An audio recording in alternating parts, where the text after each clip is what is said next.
My fault. I know they changed that with police chiefs. Recently, there was a police chief's bill that went through that. So I guess I'll start. Yeah. I thought that's why we were reviewing this, to make it something about before you can. Every time I ran, No. Or just because. Okay, we'll start. Just because. The personnel manual for the city was adopted in 2001, so it's now 14 years old. Since some things have changed over that period of time, and there's just kind of some operational problems with the manual that we'd like to fix. So this isn't a wholesale change of the policy we've had. We consulted with Missouri Public Risk, our insurer. They offer this service.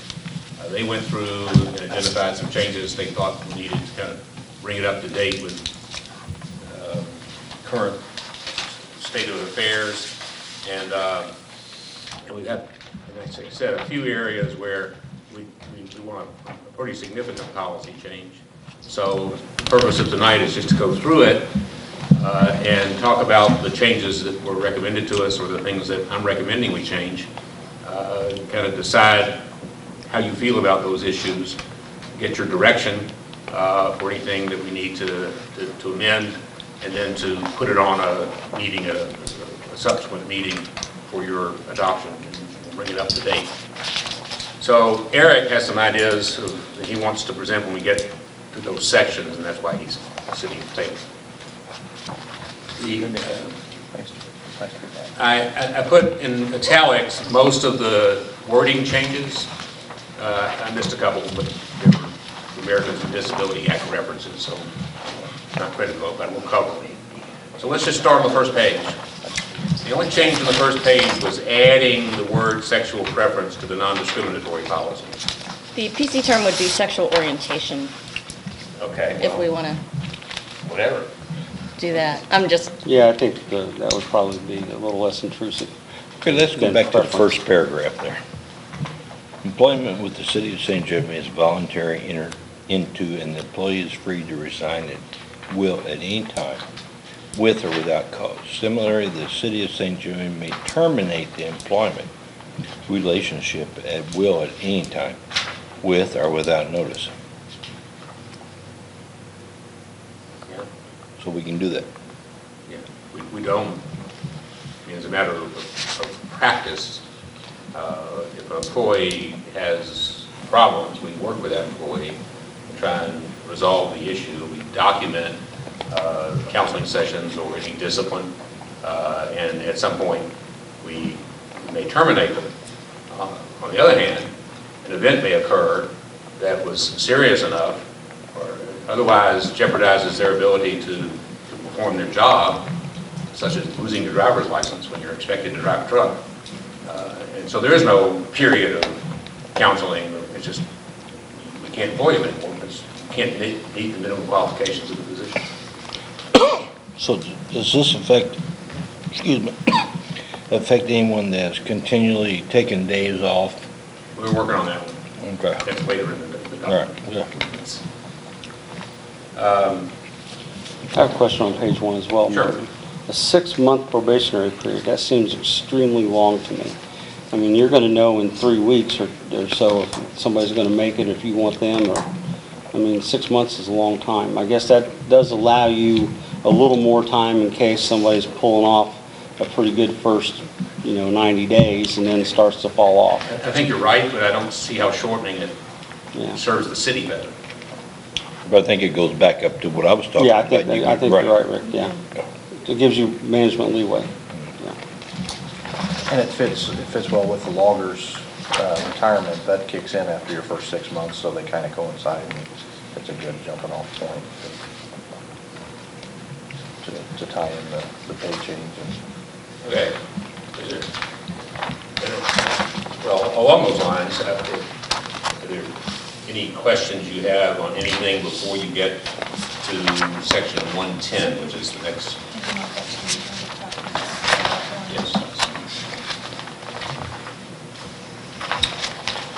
most of this. Yeah, and I'm pretty sure that appears at least a couple more times too. I don't know if you have a We'll catch it. We have one word thing. I'll just- replacement Yeah. thing, yeah.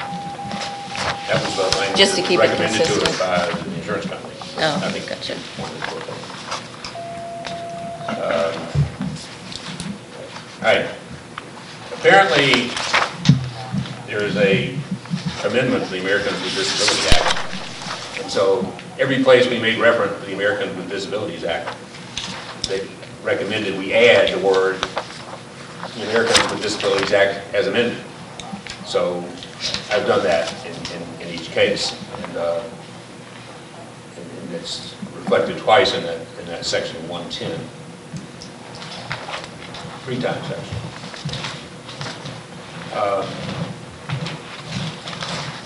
The next change, unless there's something you want to discuss before we get to section 205, was a recommendation by the insurance company that we ask applicants to sign a waiver and a release of liability before we contact references. I don't know, How does that help if any? that keeps them from coming back and claiming that we shouldn't have contacted somebody. I don't know. I've always, waivers are just, Yeah. you can't take somebody's rights away from them because they signed a waiver. Usually they have a signed one that comes with the check. With what? Sign with what? With- Usually they have one that comes with, if They give you the references. Yeah. whoever's asking for the reference gives Yeah. you the employee's signature. But I don't limit my contact to the names they gave me. I mean, I'll try and call their former employer. Yeah. And, even if their former employer is So- not on the list. Have we had any HR input as to, in those circumstances? There are questions you can ask, and there are certain questions that you can't ask when you're checking somebody's reference. Are we solid that we think we're following the law and we're not going to say something that we shouldn't say? Well, I know what I think I know, and I don't know that I know everything. Right. I know what I think I know. I'm the same way, but I know that there's things I can't ask somebody. Yeah. So that sounds like that would be a great opportunity for like a one-day training seminar for part of our staff to go to and get a little education on the things that we can't say. We can't ask somebody how old they are. I mean, there are things that we can't say. But I don't think that, I think Missouri Public Risk could provide that to us. Okay, yeah, I somebody. think Martin knows all that right now. Well, No, Rick, I think I do too, but I'd hate to make the mistake that would cost thousands of I dollars. did in business, and I knew what to ask and not what to ask, okay? So I think Martin's he knows Well, what to ask. I think You that- have had situations where Yeah. you've had This has been at the board, city before. even let's say a department head is talking to an employee, just for a little screening, or maybe they're just doing recruiting on their own. They've had problems. Anybody remembers the 250th celebration? Yeah. We had a little problem there. And what makes sense sometimes is wrong. Through one where we did interview somebody. Right. So I think the idea of maybe having a little session for anyone who might talk to prospective or perhaps even current employees Okay. could get a little refresher on what to watch for. All right, Still in the work- I'll go along with that. he's still in the workforce or whatever workforce is in. Of course, we don't want to hire anybody. I thought workforce was useful for us with our summer help. They were employed by them Right. and not us, and we didn't have to worry about short-term issues and all of that. But then they informed us that we couldn't let them work on street work. And we said, well, what do you mean? I said, well, our insurance won't cover. And I said, well, I can't use you. So we'll do our own screening, our own hiring, we'll cover them by our insurance.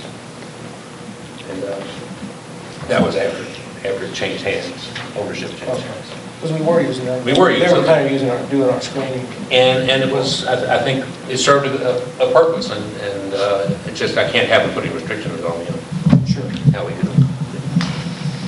do the work we have to do. Okay, section 207, description of assigned duties. This is kind of, it looks like a minor change, but kind of in the scheme of things that's really pretty important. And that is that the job descriptions need to have the essential functions or duties. And, because if you don't find the essential functions and duties of the job, you may not be able to later say, I can't keep you because you can't do the essential functions. So you need to tighten down job descriptions to make sure they cover those things. And I think we've done that. We did that with through Mid-America. We on our employee testing work steps, workforce. It's impossible to capture every duty that an employee may have in a job description. You've got to have some broad language. Yeah, but every position, we have the essential duties defined. And then they use our job description to test people to make sure they can perform those essential functions.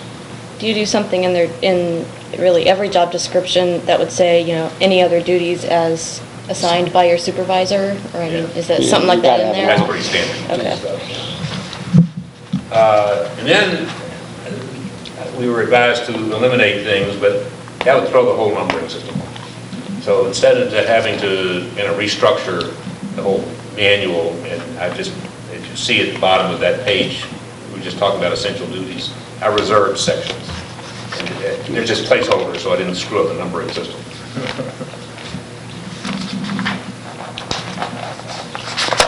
Okay. Here's kind of I think a good functional change.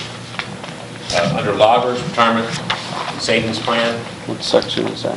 section 309. Okay.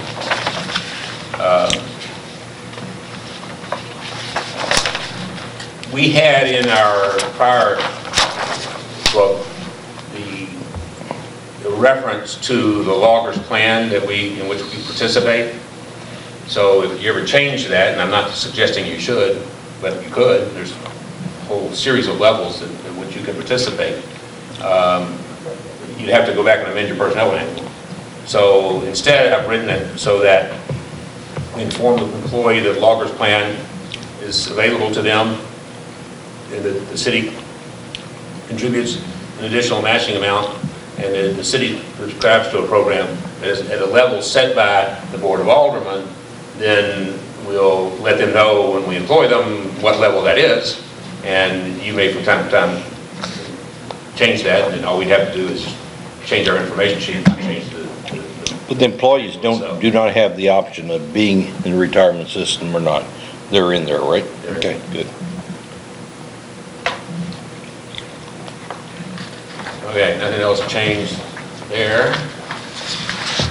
And we're over to business travel expenses and reimbursement policies, 407. What about sick leave policies? And we're getting to it. Is it? Oh, that's, Yeah, that's 310.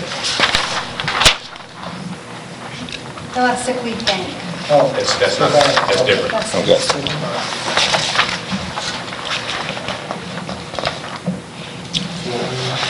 Where we going now? 407.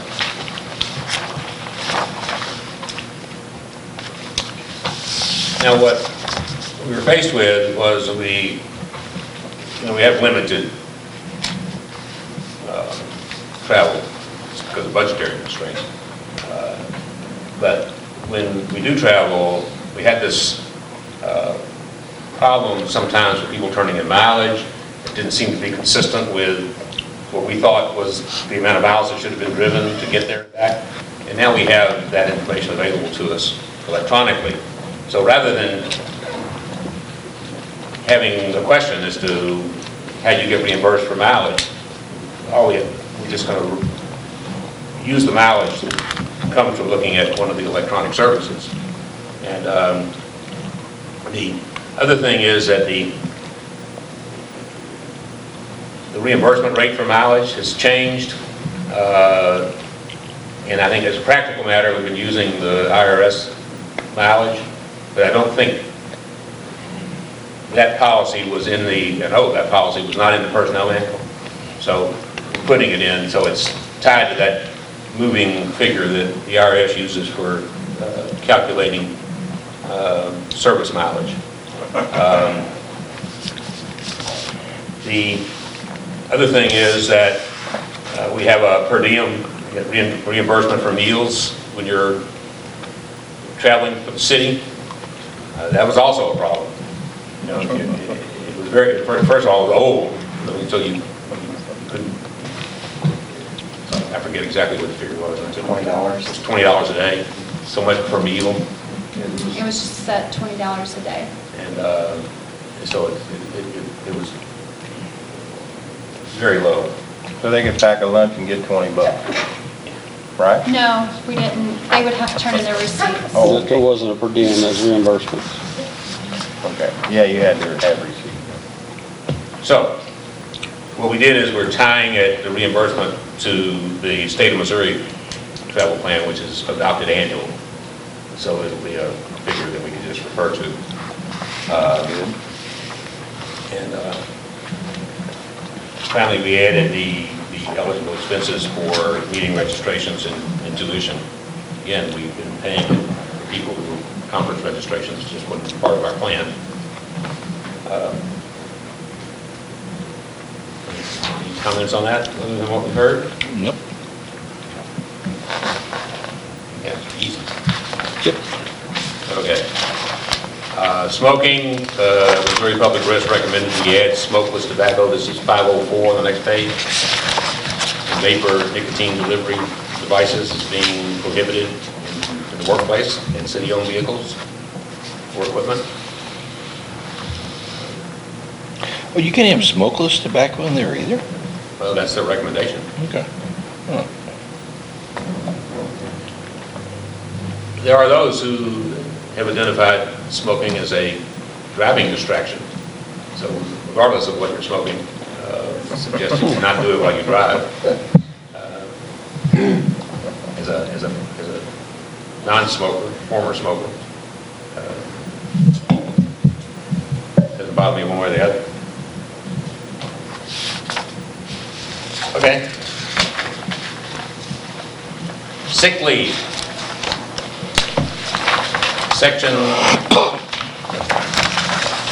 603.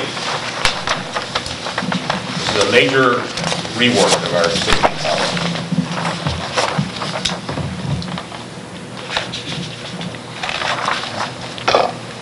Some of you are aware that we've been having what some consider to be abuse of the sick leave policy. It is generally thought that sick leave is for when you're sick, and it isn't a benefit that's supposed to be used as a matter of convenience. But you don't monitor it so closely, you know, that somebody can't take a day. So our policy was always that you had to be out 3 days before you can come back. You got a doctor's notice. But we had to find a way to avoid individuals just, again, using it Working the system. to, yeah. I mean, we can talk around it all night, but I think that So, I don't know, I must have looked at, I lost count. But most, 90% of the municipalities had the same policy we had. And I think it kind of comes from this standard municipal law advice that they get. Everybody copies everybody. And MML sends you stuff that looks just like what everybody else has. And it just wasn't addressing the issue. So I expanded my research into the private sector and one of the officers worked for Walmart, and he had some input that was helpful. And so I've come up with a proposal that addresses the concern. First of all, it states what I just got through saying, that sick leave is not an entitlement. It's a benefit to assist the health and wellness of employees and to prevent the spread of communicable diseases to other employees. Sick leave may be taken only for the following reasons. And then we prescribe personal illness, non-occupational injury, exposure to contagious diseases that might jeopardize the health of others, or illness in the immediate family. And we define the immediate family as spouse, children, mother, father, sister, brother, or any person having the same relationship with the employee's spouse. Sick leave may not be used if the employee seeks coverage for employment-related sickness and injuries under workman's comp, so you can't double dip. You're getting workman's comp, you're not going to use your sick leave. The next paragraph is the same as it was, and here's kind of the active language. We will be pretty... Stop. So, is that kind of standard on the immediate family that you say the same relationship with the employee's spouse, so they can have sick leave if... With their mother-in-law and having surgery? What about their wife's sister? And Sister-in-law. Well, it'd be the wife's Sister-in-law. sister. Your sister-in-law, Yeah. your sister-in-law or your brother-in-law. What Do they about- go that far? I mean, is that common? What about if you live with someone and you're not married and you live with someone and you have to take a sick day off to take them to, are they covered? there wouldn't be by this language. Okay. Now, do we want to broaden it to include cohabitating partners? No. So if we're not going to discriminate on the basis of sexual orientation, and marriage is illegal in the state of Missouri, same-sex marriage is illegal in the state of Missouri, have we discriminated by having a policy that doesn't treat them the same? Oh, wait a minute, you're saying it's illegal in Missouri? It's not legal, okay. Frank, what are your thoughts? We need to change it, I now. don't think you have to change it. Okay. But I think it is probably a trend to have coverage for a domestic partner. Same-sex marriage will be legalized. What do you mean by coverage? That they're covered to take their partner to the doctor and they take sick leave for this? Yeah, that would be a trend. Okay, all right. So the I'm language, okay with the language changing it to defining include is that. the same language as we had before. Okay. I was just, I don't know, I just kind of was wondering if going to your brother-in-law or your sister-in-law is maybe going out there pretty far. I don't know. Is that an immediate family member? I think the bigger issue is how many hours an employee can Okay. bank up. Next. Well, yeah, that is certainly the bigger issue. I was just, An employee, at the bottom of the page, we have where an employee is entitled to accrue 10 sick leave events in any 12-month period. And so that's a rolling 12 months, not in a year. Sick leave event is defined as taking any number of full days off for eligible purposes. Now, right now, you can take an hour and go to the doctor, an hour on either side of your lunch and go to the doctor. And we encourage somebody to do that rather than taking a day off. Yeah. But some people will have a doctor's appointment and take the whole day off.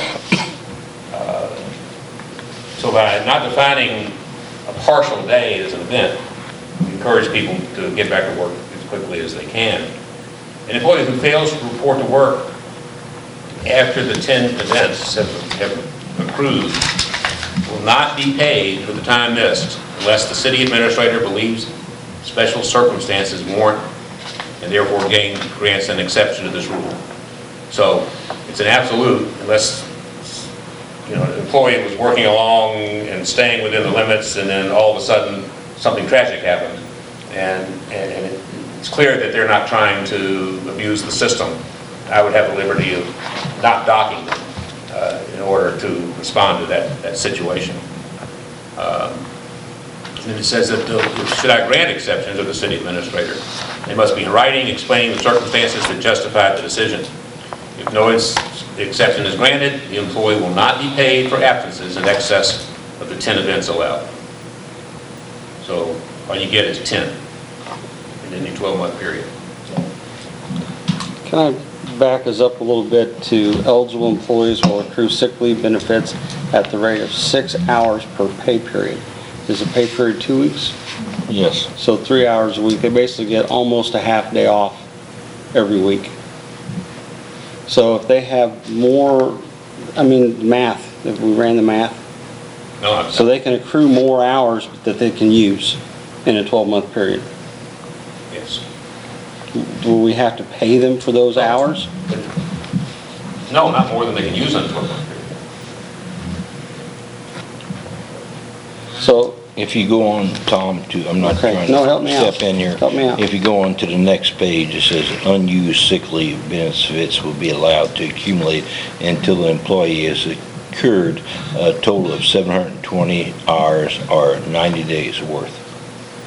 Yeah, and then If you're sick a will not be day, paid to it's an event. employees. If you're sick a week, so I got that. What I was getting at is if I had a bunch of hours and now I can only use 10 days every 12 months, if I retire or if I win the lottery, does the city have to pay me for my bank hours? And I see now that it says so. That's back on the other page. That's right before item 604, the last we sentence, do pay for approved vacation. Yeah. Right. but not sick leave. How does this affect, I know we've had incidents in the past where there's been an illness and they ran out of sick time and they allowed people to donate their sick time. Is that That's addressed? sick leave bank that we skimmed over. okay. I didn't change any of that. Okay, so that's still allowed. Right. So do we feel like this language is going to help resolve the issue that Dave has with his Just employees? kind of depends on how serious that person is about getting paid. Okay. An event, when you say an event, an event can be more than one day. Yes. So how is this gonna, It's not an event until it's a day, but it could be a week. he still has, How does that help anything for Dave? that was gonna be my A question. day here, and a day here, and a day here, and I get to my 11th. But I got plenty of hours. I only get 10 times to use them. I'm gonna go ahead and take 4 days instead of Yeah. 1 day. Because that's a Is one that one event. event? He's got these days built up. How are you gonna stop this? We're not taking any. No, I understand that, but We're it's, just putting a restriction on the frequency of use. I don't understand what you're saying on the frequency of use. If he wants to call in tomorrow, and he wants to call in Monday, and he wants to call in Wednesday, is that fine? So that's not addressing our problem right That now. would be 2 events if you skip Three Tuesday. Yeah. Okay? Yeah, you have 3 events. Which And means what? my understanding is that they would still be required to bring a doctor's note if that event lasted over the 3 Over 3 days. days. You can change Yeah. that. So I think the But hope this is is not- that the people No, it's that not. are using that are coming back before the 3rd day so that they don't have to go to the doctor and get a doctor's note. So if it's something that's legitimate and they're legitimately taking a week, then the doctor's appointment is not going to be. I understand, but I don't see how this is addressing our problem right now. Am I missing something, Tom? No, I'm where you're at, Rick. Okay. No, I want to, I'm not gonna, if you, and I just want to better understand it. So if I have all these bank hours, I can only have 10 events in a rolling 12-month period. And I'm not But I sure could what an have- event is even. Well, 1 day off or more. 1 day or more. So an event could be 1 day, or an event could be 5 days to be one event. So I get 1 event. So I could, if I took 5 days at each event, I could still get 50 days a year off.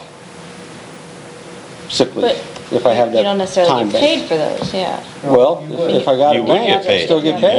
Yeah. Come out. How's this gonna benefit what's going on right now? I'm still worried about that. I don't know how this is gonna change anything at all. Well, because How many events would we have had? With him? With a particular, for instance. Well, if a person He's is, missed like 40 days since the beginning of the year. if a person is That's calling four out, times the limit that was allowed. right. But if So a he would not person, have got paid name. for 30. Theoretically. He would not have gotten paid for 30 of those. Theoretically, days. if we had a person doing this. if a person calls out, Theoretically. Theoretically. let's say their If we allergies have- are making them sick or whatever, So that. and part of their job the whole is, thing behind this is let's that. just say grass cutting or working outside where they're gonna be subject to that. They're not, that falls under, they can't perform their essential job duties. So we wouldn't, if we wanted to take action, we wouldn't have to do it based off the sick policy, we would do it based off they can't perform their, is that correct?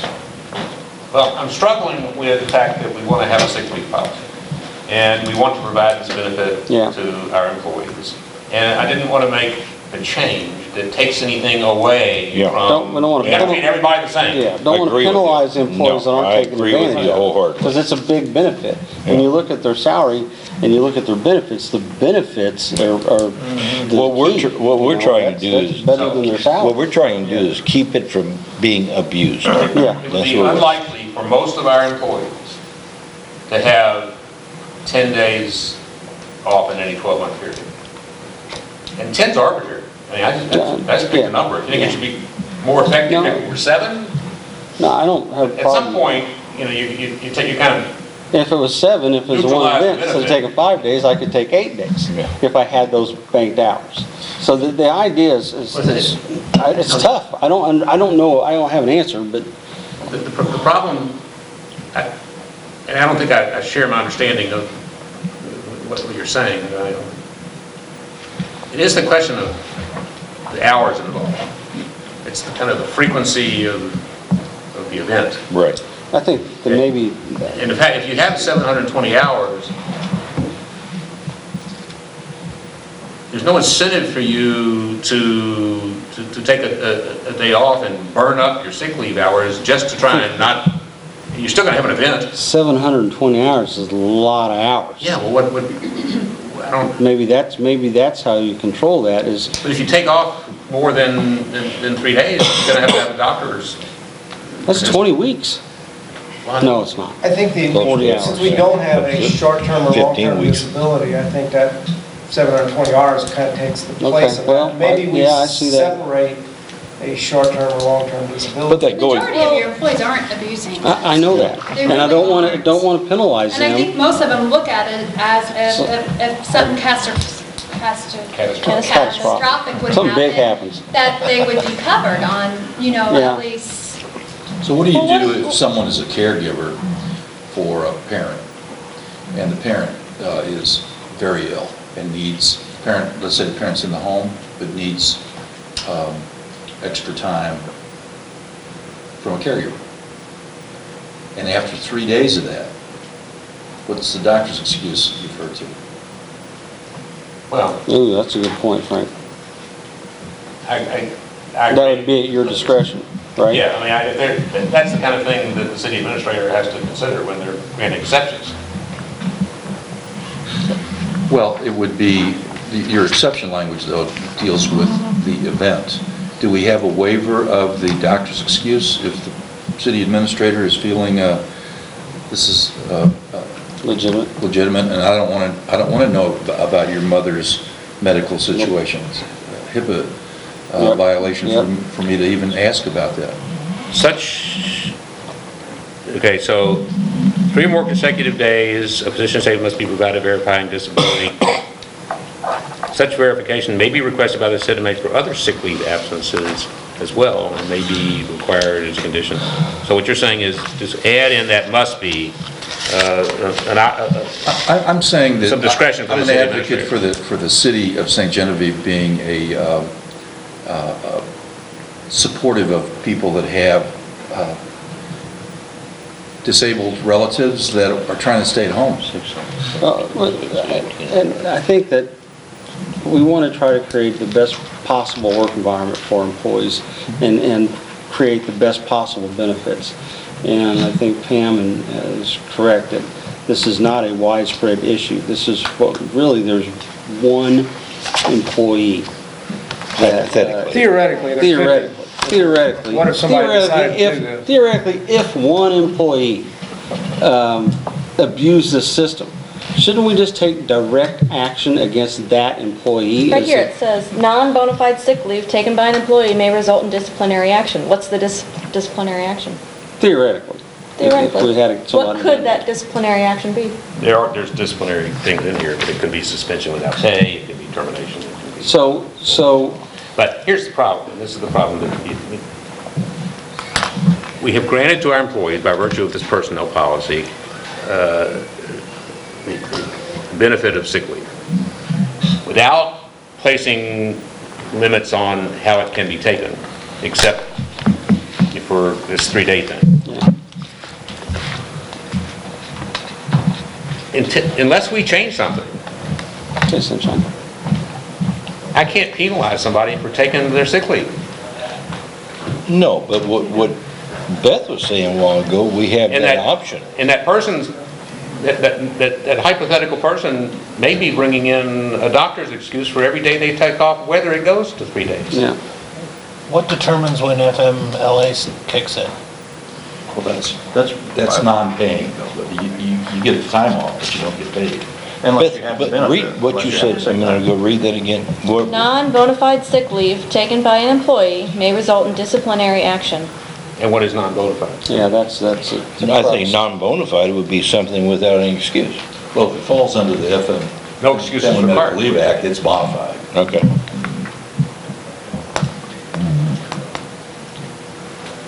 I don't know, like you said, the sad thing about this is we have,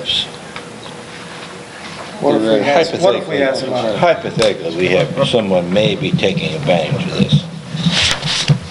Well, if you shorten the number of events and it's just affecting too many people, then you can come back and add more events to it. If you said, Or I can Or grant give- the exception.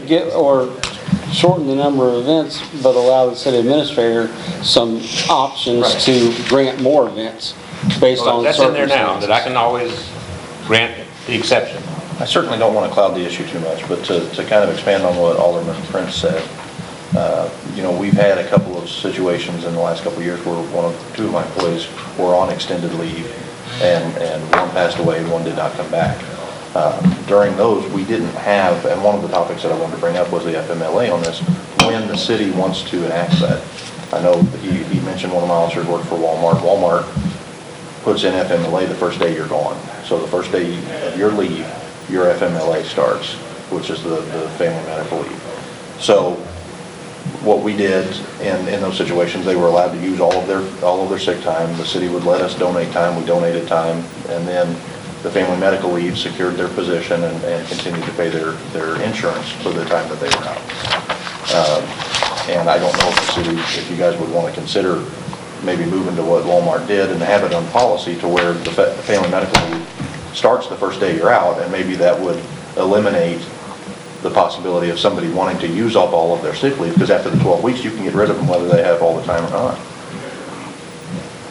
So if somebody wanted to It just starts the clock. truly abuse the system, and if one day or 720 hours is one event, then you would eliminate that by implementing the family medical leave and starting the clock on their first day of an extended leave. Define extended. Exactly. I mean, that's what the board would need to come up with, and I mean, that's well documented in the family medical leave thing. Well, Can you retroactively go back, if you say day one, you can retroactively go back and say, how do you know it's going to be an extended leave? Right. this is the whole. You can go back to that day one. And I guess we would just define what an extended leave is. If it's a 10-day absence, Hypothetically. then, It went back 10 days. yeah, or even if you start the family medical leave act that day on the 10th day, or whatever the board decides, but it may be a remedy that could help at least start that clock and realize that it's not a benefit, 2 hours, fine. or to eliminate the incentive to use up all your sick time or use up 5 days because you know it's going to be an event anyways. Say it again. What you just said. I'm gonna try to put it. Like FMLA, you can take off if you need to just take off for 2 hours to attend to something regarding the family. You can take off and use 2 hours towards FMLA and the other, and come back So to you take work. off, don't get paid. But it's counting towards the FMLA if you No. need to. I don't know anything about FMLA, so you're speaking I don't French to either. me, and, It's the Family I Medical just don't Leave Act. understand. I mean, Well, it doesn't I have got to that, be. but I don't know. What I'm saying is it doesn't have to be like for so many days straight. It can be here and there that you can, But it's like the- hit and so the miss. So city you has you to could take start off, the like, clock. say there's Right, a, some paperwork after that, I don't, They submit a family medical leave request. there's a burial in your family, you take off for 4 hours. You can Well, take I that don't know off. if a burial would, it would And have you to. would do that because you don't want to use your sick leave or vacation hours. So, I think you do it to protect your job, Right. don't you? Well, but if you use a sick leave or Protects you. vacation day, you're not going to get fired. Unless it's the 11th Luckily, we don't have to occurrence. deal with FMLA a whole lot. But you never know when you're, I don't have You're a what clue. time? Well, I'm not prepared to Okay. give a speech about it.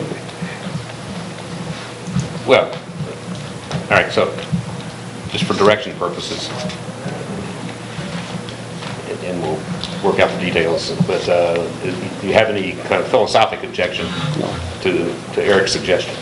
No. No, I mean, I don't really understand it, but I don't have philosophical objections. If you feel like this will help you control any I struggle with what's going to help me. situations that may come along where someone's abusing policy, Well, I just don't know at the same time what Tom's saying, I don't know if this is gonna address our problem. And you say it will, so I trust you. no, I'm not saying it will. but I see that you have discretion. what- how do you know what will? Well, we have Yeah. other outs. I'm saying it's the best thing I could come up with, Someone could find a way although around I can see anything. how the 10 days may be too long. And it may be shortening it would better address the issue. I don't know if we But sit here I feel, for a week. I feel constrained about kind of the more draconian things that people have suggested, because you kind of cross over the barrier of punishing somebody for some privilege you've given them. What about putting a cap on the occurrence? One event is not to exceed 3 days. If you extend 3 days, Then you would going have into to need that a other special 3 days, waiver it's a second from you. event, or your discretion comes in. Well, we See, have our that problem now. doesn't have, is gonna come with an employee taking 3 days. It's the day It's the here here, and there. I'm here tomorrow, I'm gone the next day, I never know when you're gonna be there kind of problem. But that may address both. Okay, say it again then. Well, you only have so many events. Put a cap on how long your event is. Instead of 1 day or 10 days, it's up to 3 days. If you're gone 4 days, then that's your second event, because it's going into the next 3-day block. All right. Yeah. I Yeah, like but that still doesn't address the part where a guy takes off 1 day here and takes off 2 days next No. week, and, Well, you it can know, it only still be- it doesn't only- address you that only do- problem. You can only do that 10 times a year Well, theoretically, instead of twice a week, if theoretically that were to occur. if we can fire somebody for not being able to fulfill their essential job functions, they can't fulfill them if they're not there. Yeah, but those are really related to how long, you know, you have to be able to stand for so long, you have to be able to lift 30 pounds. Those are measurables that they test at Mid-America. And there are certainly other factors that You have to I'm show up not to the test necessarily already. available with show my up to 12-hour the shift. test. If you can show a pattern, every Friday, this employee's taking off to extend his 3-day weekend, or every day after a holiday, this employee is taking off, and you can show a pattern, I think there can be some good disciplinary action taken. I agree. And I think we can show that pattern right now. Right. Well, theoretically. You already got the language in there. That's not new Yeah, language. that was one of the first Yeah. things, you know, terminate the maybe employment that's relationship how you- at any time with or without notice or cause. Yeah, Yeah. that's the part, I would imagine that disciplinary action could be taken, you know. the same- Hypothetically, you would have a At any sit-down time. coaching session and say, look, this stops, or I have And the the employee authority. says, I don't want to be sick, I didn't ask to be sick. That's fine, they can tell you anything, we've given them notice. That would be fulfilling an obligation if theoretically there was a long time city employee. Put them on notice. I just and can't imagine from the first of the year, you're gonna be sick 40 days from January to now. That's a lot. I feel sorry for the person, if there was a person that was like that. Wonder They that should probably be in the hospital. hypothetically, it's when they were able to come back to work. Okay. All right, And so- again, hopefully along those lines with the events or the occurrences, maybe that will remedy that or help further. Yeah, I'll do that. I'll put in a 3-day limit. 3-day limit. To an event. Shorten the number of events, but allow yourself to give Well, I always have the. exceptions to So you that. want to knock it back to 6, 8, 6, 7? Okay. Whatever you think It's is just more, figure. whatever you think makes it more manageable. I mean, again, on the flip side, hopefully I'm not the one that abuses it, I use very little sick time, but if I've got 2 kids, if one week, one's got the flu for 3 days, and then the next week the other one has the flu for 3 days, and then the week after that my wife gets it, and then the week after that I got it, that's 4 occurrences, and it could happen twice a year with young kids. So I don't know that 10 is necessarily Yeah, obscene, for somebody that is legitimately using it, but there again, I'm not afraid to bring in a doctor's note if that's. make an if that's occurrence the 2 case. days, that'd be 20 days a year without Right. having to provide doctor's slips and, I don't know. Tom mentioned this a while ago, and I think Beth did too. I don't want to take anything away from No, our absolutely. employees. Right. We've got a So many of them are really doing what they great, should do, what they're supposed we to got do. a great package, and I think that's the reason they work for us now, because we do have a good thing for them. And I don't want to see anybody penalized because of something that's happening. Well, Do we help anything at all, I've Mark? talked to many of them, so this language was palatable. But I think putting a cap on it's good. I'll lower it to 6 and we'll see what happens. If it doesn't, But you'll still have the I can always, authority I can, to add more events if a circumstance such as Eric defined were to occur, that would be justification for an exception. And then I would document it because I want to keep a record of the exceptions that were granted, so we always know if someone with similar circumstances comes up, we're not guessing about what we did before. All right, I don't know how to fix that, but I think that's leaving a lot on you as far as Yeah. that discretion. Or if somebody's coming in with a doctor's excuse every time that they're sick and they go over the 10, how can you not say they didn't have a legitimate, that they don't have a legitimate right for you to grant them more? Well, I think, Dick, you got to realize, though, there's a pattern going on there. Yeah, but the No doctor's question, thing is. theoretically somebody that's the could, kicker. but I could go get it. Who couldn't get a doctor's We have excuse? policies in the police side as far as fitness for duty. If at some point in time you think that there's a problem with the employee's fitness for duty, whether it be mental or physical, that you can have them go retake the work steps or go get a physical or something to that effect that would show you have some concern as far as their ability, not necessarily the essential job functions, but just the fitness for duty. If there's some circumstances that are. Yeah, theoretically, if somebody missed 40 days in the first 5 months of the year, that person may be a danger to themselves while they're working, or a danger to other people, or a danger to the community while they're working on the city payroll if they're that sick. And maybe they need to have a medical evaluation at that point. The work steps thing. Right. Did you share that part of your policy with Martin? Okay. I don't either. I mean, it still ends up falling on the department head's discretion as far as when you enact that or when you ask for the proof of fitness for duty, but. So once again, what have we done right now to address the problem we I'm have? going to rewrite this. I'm going to put a cap on the definition of an event. I'm going to reduce the number to 6 events in any 12-month period. We're going to see what happens. And that can't be And retroactive. I'm going to add discretion. No, it can't be retroactive. City administrator's discretion on the physician statements. What about the excuse me, what about the department head? What about the department head? Well, does he have any say on this? He can't grant an exception. I didn't want him to grant an exception. Can he, if there's a pattern going on, can he say, this is what's going on? He can certainly inform me. Okay, all right. And we've certainly had those communications. Okay, fine. Was there any consideration about what Eric brought up about the FMLA? Yes, and I've got that. I'm Okay. going to start the FLA, FMLA at the first extended event, and we'll define an extended event. He and I will discuss how many days that should be. What's the city's recourse if it's the city administrator that's the one that's abusing the policy? I mean, the board can fire me I mean, for does that any need- reason, anytime you want to. Just everything that the. Well, I see down in administrator says. 605, it says the change was made city administrator or designee, and I didn't see that up above. If you look at almost everything, it stops at Somewhere, the city yeah. administrator, and then it would come back to us if there was a problem there. Just, I mean, there's a ton Wonder of if we stuff had like to that. have- Not that I'm saying you're doing that, but, Hypothetically. Yeah. yeah. If there was a problem.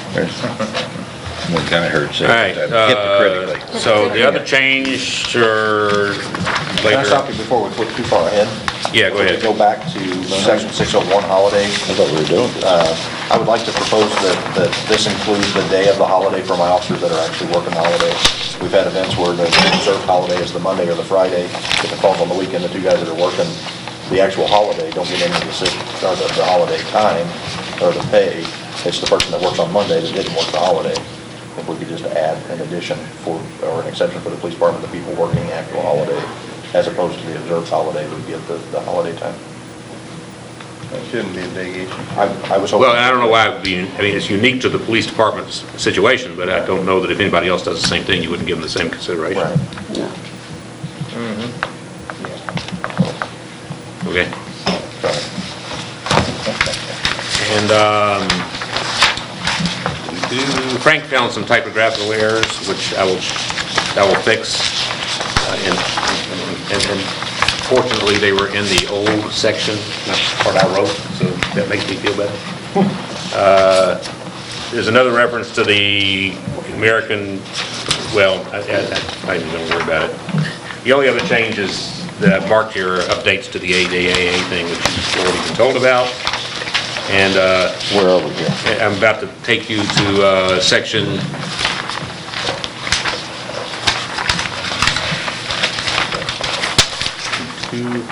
802.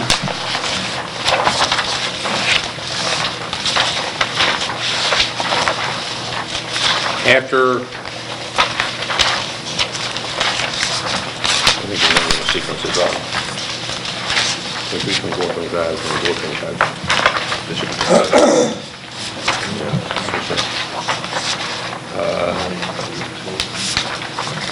It's the second to the last page on the cover sheet. It has to do with post-injury fit for duty testing.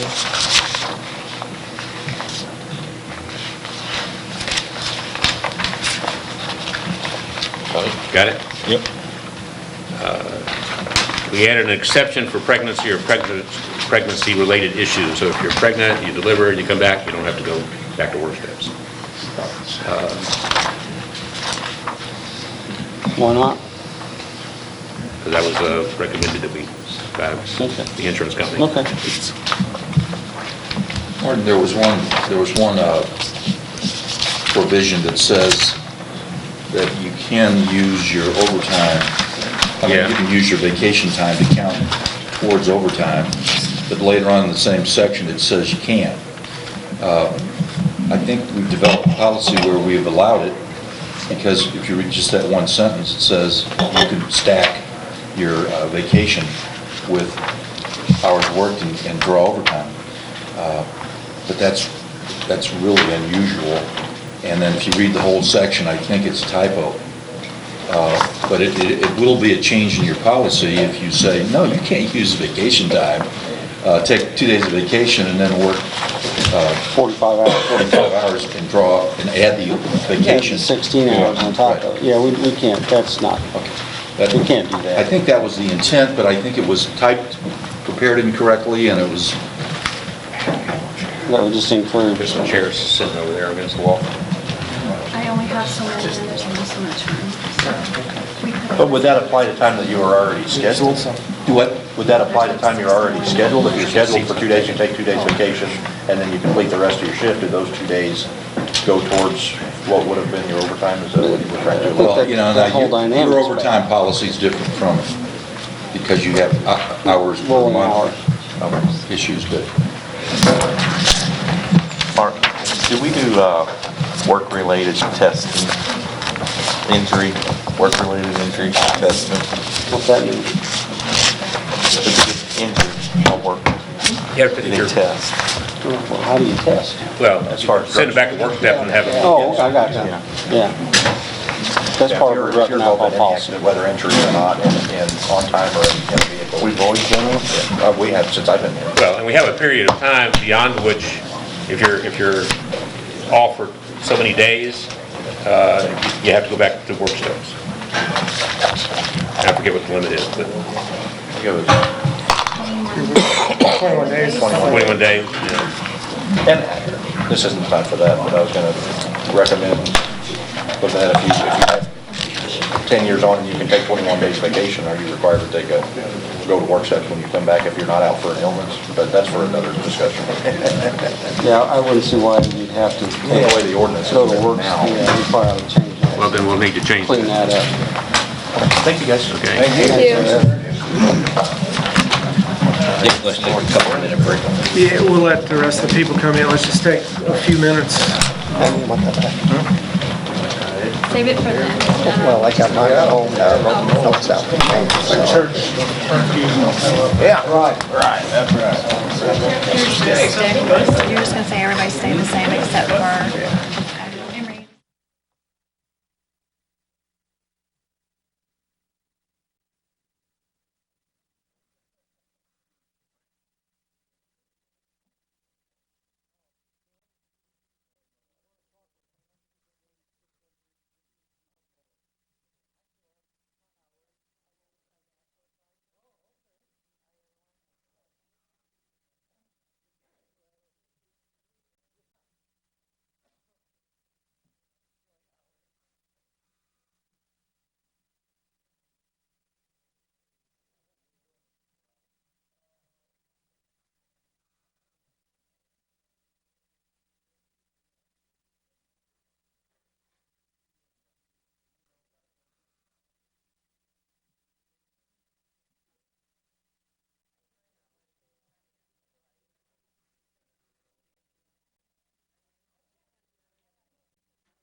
Roll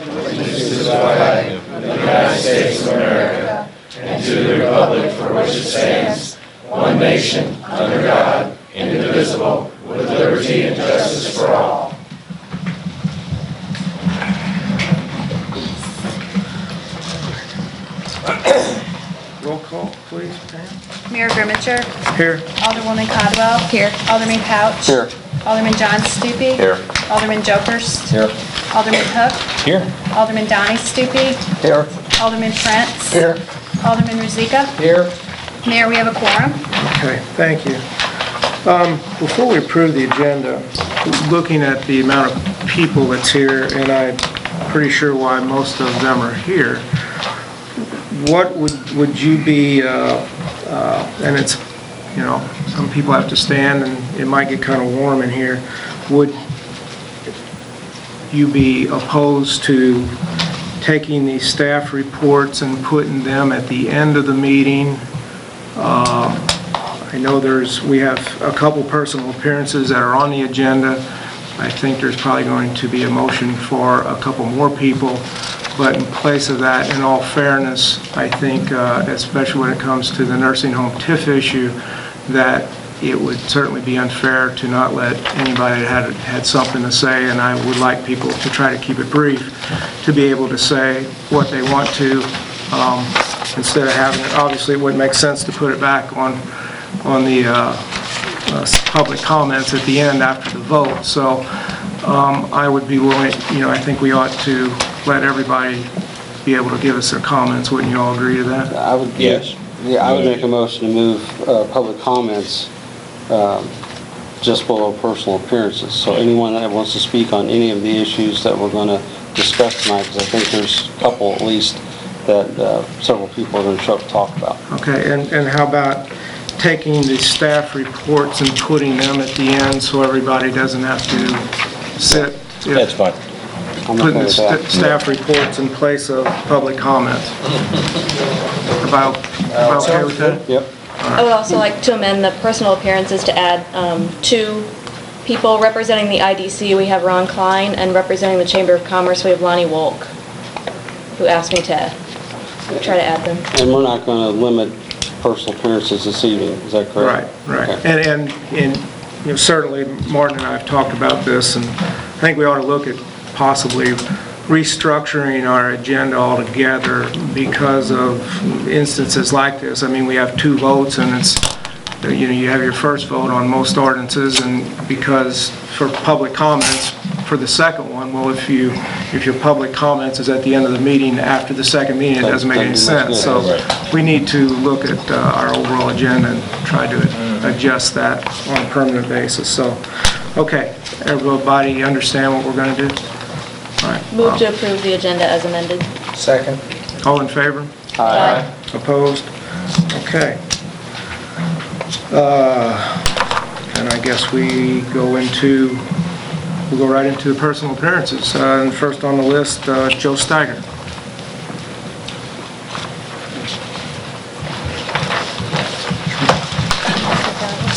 Again, if you would, try to keep, I think we probably got a number of people who'd like to talk, so try to keep it as brief as we possibly could. Thank you. Joe Steiger, 324 St. Francis, city resident. I've just got a small, some comments. I think it'll be within my 5 minutes. I recognize that the city has an interest in seeing that an additional nursing home is established in the city or near the city. I also recognize that the city has an interest in seeing that a high-value project is completed inside city limits. Both of those interests beg the question as to why this project has missed deadlines. Touted how it's a good thing to give back a dilapidated building to the county that doesn't want it, or if they do want it, just for parking, and add that liability onto their sakes. They've delayed their own personal financing on the project to their own detriment, and it's being placed inside an industrial park. I don't argue that this is valuable to the city. Again, the added tax base will be helpful to fulfill the city's other obligations, but in no way does this mandate or require us to have a moral obligation to renew a voided contract. My biggest concern over this entire fiasco is the forward thinking and the organizational planning that went into the board's decision to move one way or other on this particular topic. I've been removed from the board for over 2 years, And it concerns me greatly that the Progress and Annexation Committee has not yet met again. It concerns me that a half-hearted effort to survey the citizens and then put those results out to the board has not been completely done.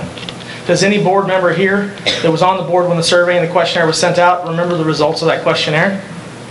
Or has any of the new board members seen that survey and questionnaire that was put out? This issue is right for the board to focus on its core mission of guiding the city in a positive forward direction, to evaluate our needs and prioritize the direction the city needs to take. But yet it seems we are constantly reacting to issues instead of planning for the future or acting on a plan that we have put into place. The last time we've done a city plan was over 20 years ago. And I think it's longer than that, I'm not sure.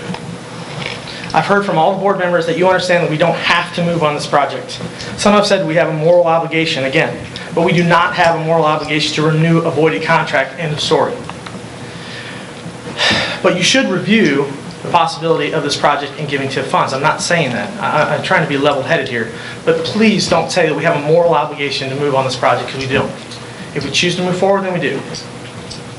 If we have $400,000 roughly left in the TIF funds before December to use, I'm sure we can get one of the contractors, if they're here, to be more than happy to contract with the city on any number of needed projects or repairs or developments in the city.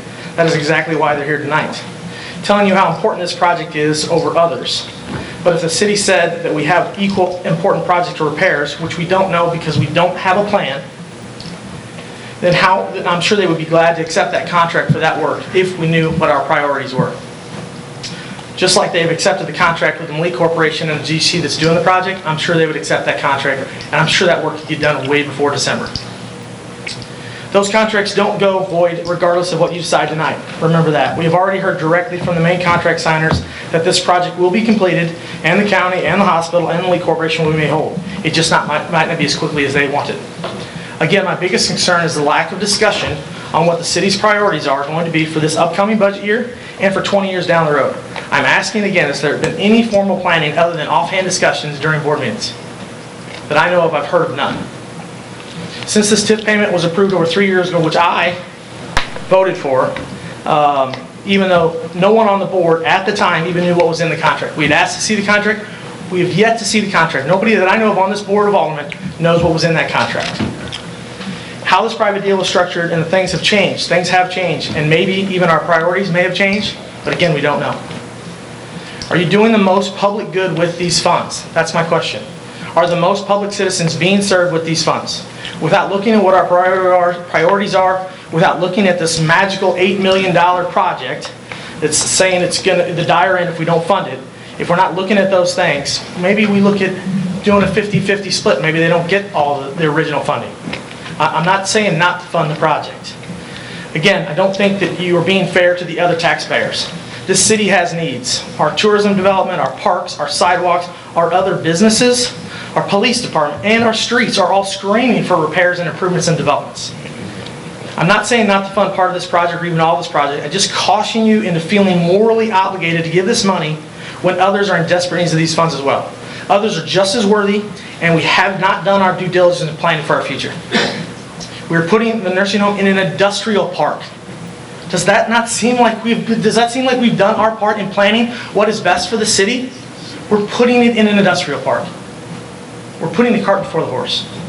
Thank you. Thank you. Thanks, Joe. Thanks, Joe. Next, James Giardina.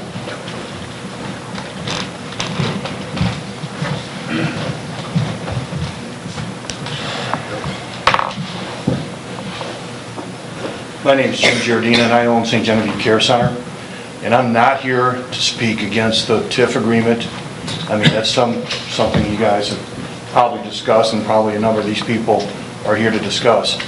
I am, however, here to ask, and probably you're not going to want to hear this, especially after the gentleman just spoke, but I've been here over 20 years, and when I saw the newspaper article, and it said that the ongoing taxes to be paid were going to be $7,400 a year, I'm paying $16,000 a year now in my facility. And I'm ready to put a $2 million addition on my project, and I'm not asking for TIF money. I'm not in a TIF district. clarify that. That was the city's portion, was the $7,000. Well, you said they were gonna be one of the largest taxpayers, so I'm paying 16,000. I don't know what anybody else is paying. No, your 16,000 would include the school district, the county, everybody. Okay. So his total taxes is going to be 40-something, $45,000. Well. The that's- city's gonna get 7. Okay. Well, neither here nor there. I don't mind competition. I think competition is good. You know, I started out with 0 and 26 beds 30-plus years ago. This is one of the facilities that I built many years ago. And I'm going to continue to operate there, and I'm going to put my addition on. And as I said, competition is fine as far as that goes. However, I think when you do a TIF and you look at the amount of money that's going in there, I think it's an unfair business practice. I mean, if anything, I would like tax abatement. And I know probably nobody wants to hear that, but I mean, when you're competing, you too deserve equal treatment. I don't mind competing on a level playing field. I've got no knowledge. I'm not speaking against Malik's getting their project going. It's obviously going to be finished one way or another. But I just think that when you look at this project, you should look at it as somebody who has employed 60-plus people ongoing 365 days a year for more than 20 years. And shame on me for falling asleep at the switch. And for not bringing this forward sooner. Maybe the first time when you approve the contract. But I would like some consideration, either through tax abatement or something, if the TIF goes through. I don't even know if you have the authority, the ability to do tax abatement, but I am going to put on a $2 million addition. And I am adding new jobs. I am adding new beds where the Maliks are adding they're building a new facility, but they're replacing existing beds. Their CON is clearly for a replacement facility. My certificate of need is for additional beds, additional employees. So, that's all I have to say. But I'm not here to speak, he's going to be there whether I'm there or not, so, thank you. Thank you.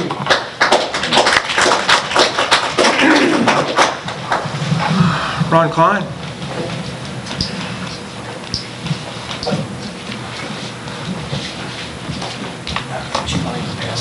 Sure. Yeah.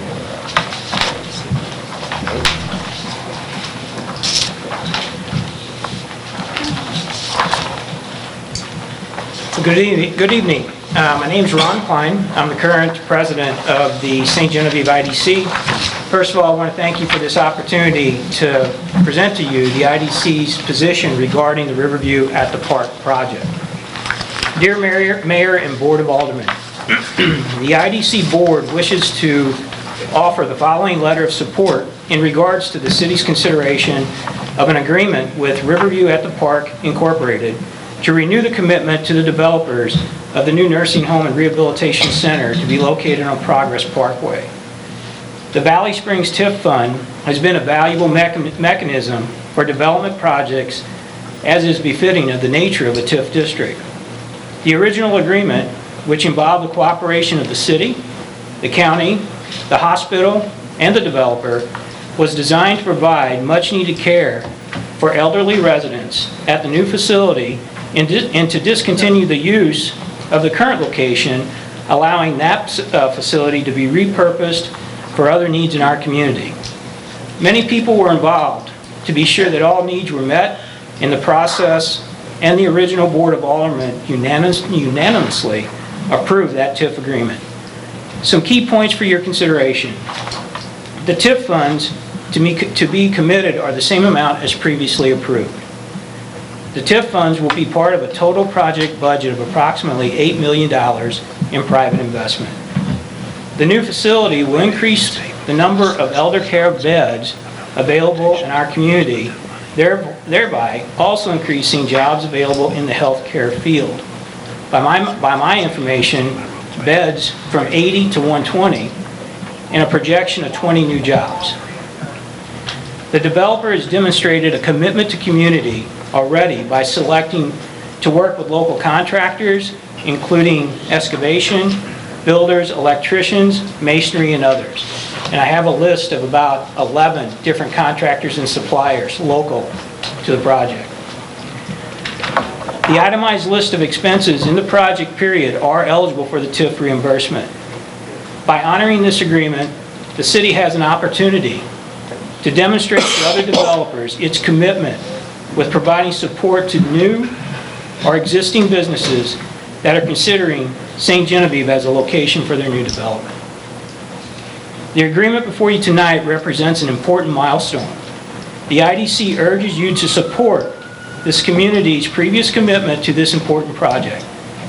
This project creates jobs, it provides much-needed services to our residents, and is an excellent leveraging of the relatively small amount of TIF funds in the scope of the full project. And again, I really appreciate you giving us the opportunity to present the IDC's position. Thank you. Thank you. Thanks, Ron. See Ron? Lonnie, Wilk?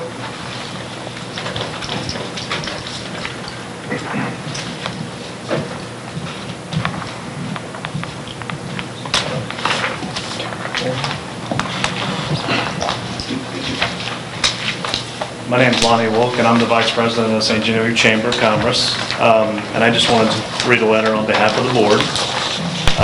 The Chamber of Commerce wishes to offer the following letter of support in regards to the city's consideration of an agreement with Riverview at the Park Care and Rehabilitation Center to renew the commitment to the developers and the new nursing home and rehabilitation center to be located at Progress Parkway.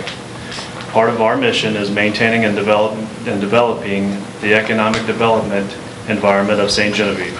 We see this project as a fitting example of that very mission.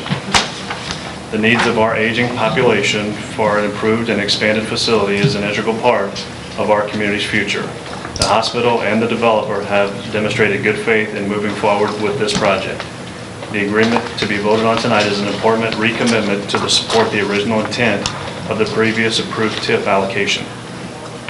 The Chamber of Commerce is for growth and development and creation of jobs, and this project displays all of those.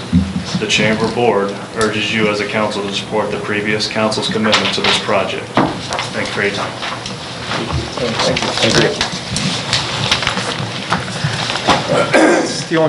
Anyone else like to address the board? Yes, sir.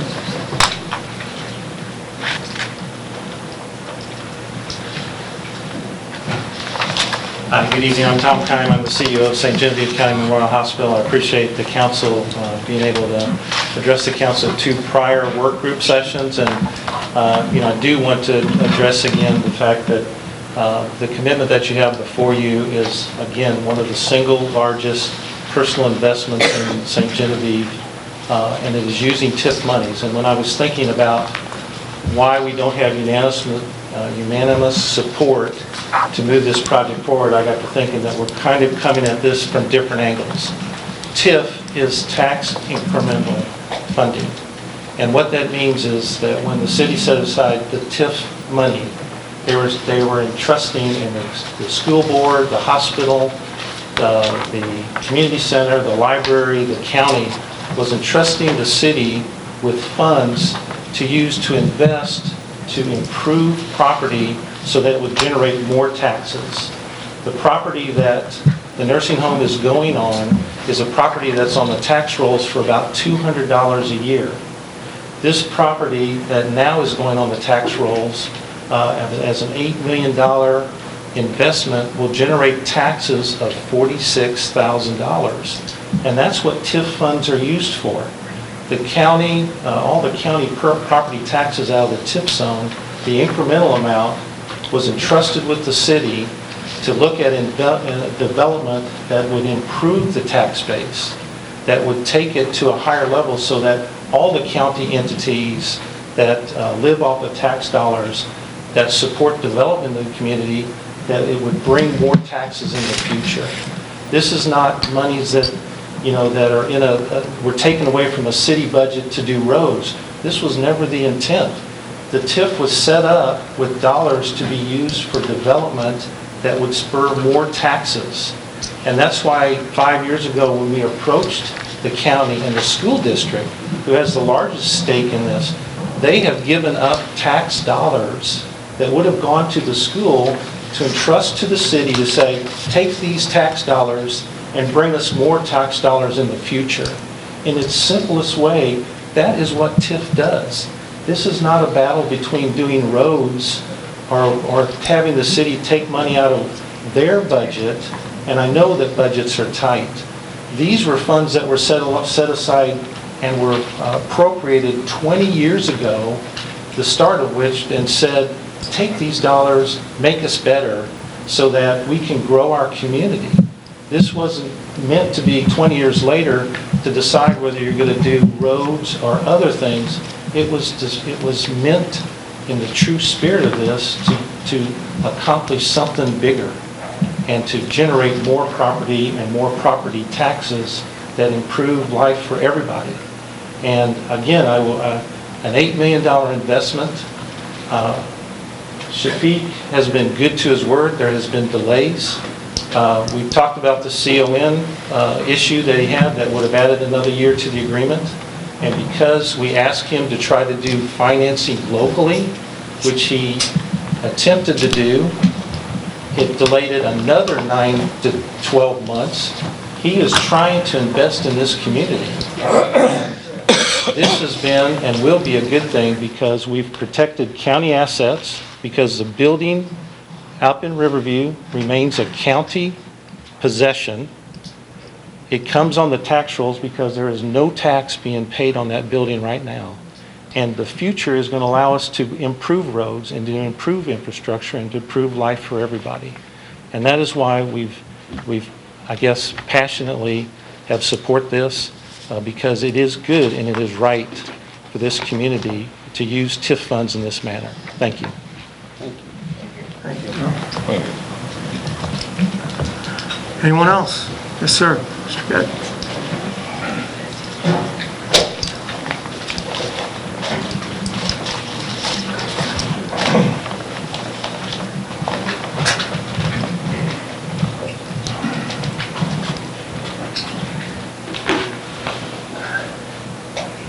Harry Gagg Jr., a resident, 786 Parkwood Drive.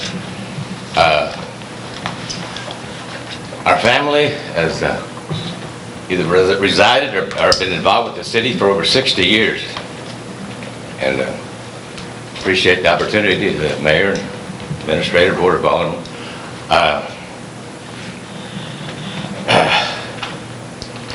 I think it's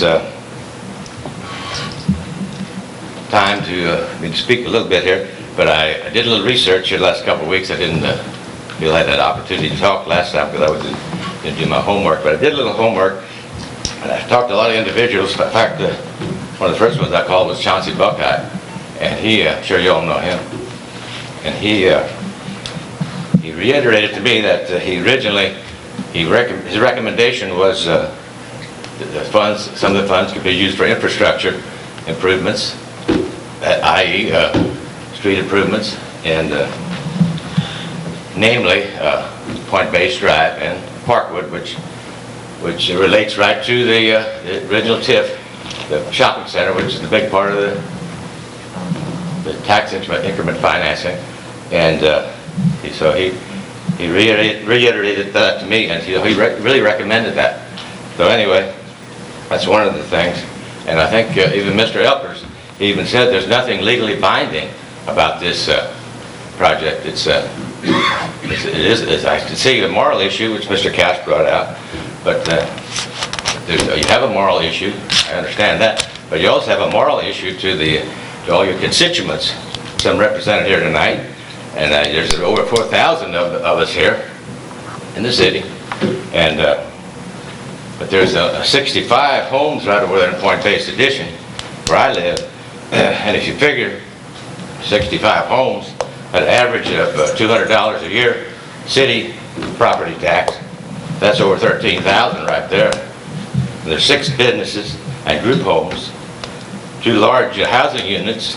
You have 2 nursing homes, an Alzheimer's unit, and I rough figured, I think you got about $25,000 worth of taxes over there. maybe more. I'm conservative on that figure. But anyway, that's some of the issues. But I think if you all would take another look at this, maybe even possibly more discussion before you have that final vote, maybe at another meeting, at a special session, or whatever. But I think you need to take another hard look at this, because I think you all might be forgetting some things, which there's a lot of things brought out there, just good things, you know. But anyway, I guess another issue too is, my other question is, I guess, why would anybody start an $8 million project and not know where all these, his numbers would be, where all his dollars would come from, you know? Why would you even do that? That's just one quick question. And that only amounts to about 4% of this project anyway. Anyway, that's maybe it's a possibility of splitting some of the funds up. I'm not saying take it all away. You know, this is a good project. It's well needed. You know, anytime you can increase your tax base, you know, that has to be done. But anyway, it's I know you all have a tight budget because it's a small community, and I know you have a lot of things to figure to look at. And I appreciate that you all you're concerned. You got a lot to figure, a lot to look at. I mean, you got a tough job ahead of you, but anyway, that's. But I think if you have the opportunity to make some infrastructure repairs, that is, any of the streets that are located within this district, tax district, TIF district, I would think that you would want to take a closer look at that. You know, if anything I said here, if you could just make any of you think, you know, about maybe possibly tabling this tonight and take another look at it, I think it would be well said, you know. But anyway, appreciate your time. Thank you. Thank you, Eric. Thanks, Eric. Anyone else? I'd like to make a comment, because we've received a couple of phone calls today that lead us to believe that some citizens don't quite understand the limitations of those TIF funds. Tax increment financing funds can only be spent within the bounds of the district for infrastructure improvements. And as it relates to the topic here, that does include Point-Based Drive and that part of Parkwood from Highway 61 to where it intersects Point-Based Drive. The funds can't be used anywhere else in the city, and they can't be used for any other purposes but infrastructure. So, you know, that is the limitation, and I don't think anybody here misunderstands that, but we know there are citizens who have kind of a thought that maybe that's money that could be used in some other part of the city or for some other purpose. Mr. Mayor, you may have other people for another item other than the TIF issue. Drive was shut down to one lane all them years. Would you, USDA off? if you'd like to speak, could you get up and, anybody?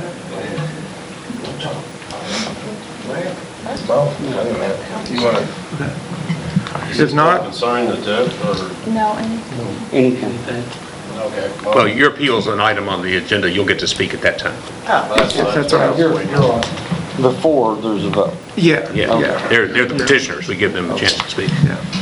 But I know there's another item on there about, so we'll certainly, and again, if there's any item that comes up tonight that somebody wants to talk about before the board votes on it, since there is so many people here, not sure who wants to talk about what, well, please raise your hand and we'll certainly let you be heard, so.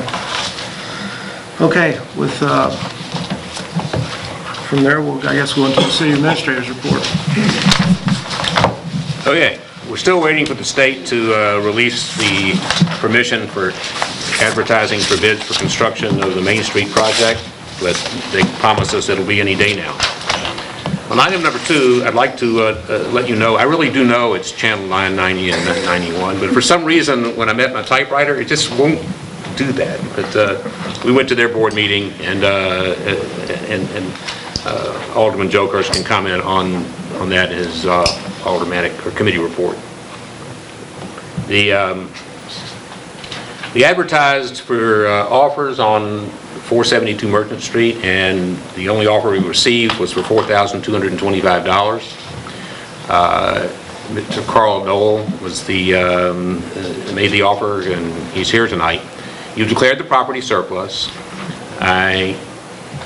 This is kind of under the spending limit that I could do without further board approval, but I just wanted to advise you and get kind of your consent to proceed with the deeding of that property. Hearing no objection, we will proceed. Move forward. Please. Quick. I always attend the SEMO Regional Planning membership meetings, and noteworthy, I haven't reported on this before, is they've been trying to get certified as a certified development company with the Small Business Administration for quite some time. They're about to succeed with that. What that will mean is they're authorized to originate SBA 504 loans, which go for real estate and equipment to businesses or individual owners that otherwise lack the financial strength to provide all of the, or part of the funding for a project. The loans are made from local banks, financial institutions, insured by the SBA, but it'll be another tool in their bag of tricks to help promote economic development in their service area, which includes us. I've excerpted a email that I got from the Corps of Engineers. It speaks for itself. What is it in regards to? I read it and I didn't know. It's this final plan that they're working on, and they said, well, we need $17,000 from you in order to finish the plan. We approved. On what project? On the flood mitigation. Okay. Oh, for the creeks? The creeks. Okay.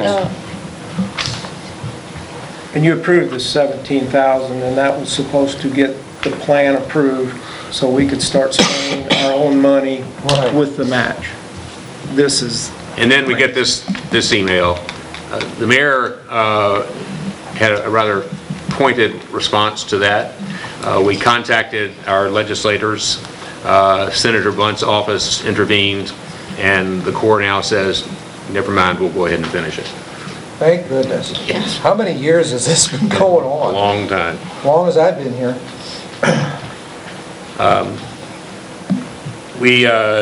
I chaired the Heritage Commission meeting. The applicant that was denied a certificate of appropriateness is here tonight with an appeal of that decision, and we'll kind of cover the details of that when that comes up on the agenda. ASL Pewter finished all their improvements, submitted all of their documentation to us to identify that they spent money for eligible expenses under the downtown TIF. You had previously acted to authorize the city to enter into a note with them up to $33,000, so they came in under their estimate. It doesn't require further action on your part. For the mayor then, he's been to execute the note that will allow them to recapture that money through the increments that they create in their operations. And finally, we had a pre-bid meeting yesterday. We had 2 local contractors who apparently intend to bid the water improvement projects. We expect there'll be more contractors. It was not a mandatory meeting, but we're glad we had it.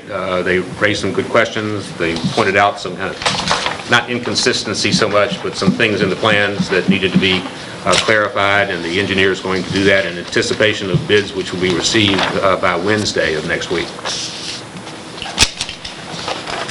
Yes, sir. 10th Street drainage pipe. I've been thinking about this after the meeting. We just put a drain in over on 9th Street, correct? That wasn't engineered? It was an emergency. I mean, because it was an emergency. Well, but it's, they're engineered certified. Why can't we do that over there? Well, we didn't have any plans to do that. And he wasn't prescribing a plan, he was just replacing a pipe that was there. And the question here is, how much water do we have to manage? And so there needs to be a hydraulic analysis of the watershed, and then a design that addresses the amount of water that you're going to try and move through the system.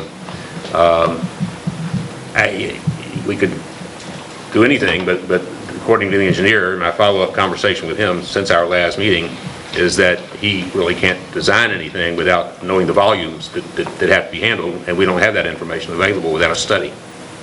And the old one was completely removed? There's nothing to go by, or? Kind of something that, apparently the original drain went straight across the Lucent parking lot and went into the creek, and then Built Best or somebody kind of rerouted it, and it's not, doesn't function. Right. And so, I think, I can't answer the question about what I would do in order to make it better without somebody sizing the structures and telling you what to do.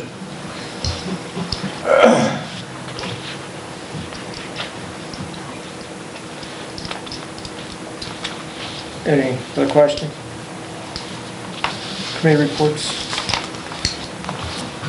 Well, we had St. Genevieve meeting the other night. The new equipment is up and working, and 3 of the board members, and Don especially, they're going to have a training session, because some of the capabilities of this stuff is pretty intense, I guess.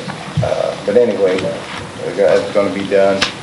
And I had contacts from a few of the citizens around that have cable TV, and they're concerned that we don't have the 24-hour time temp and radar.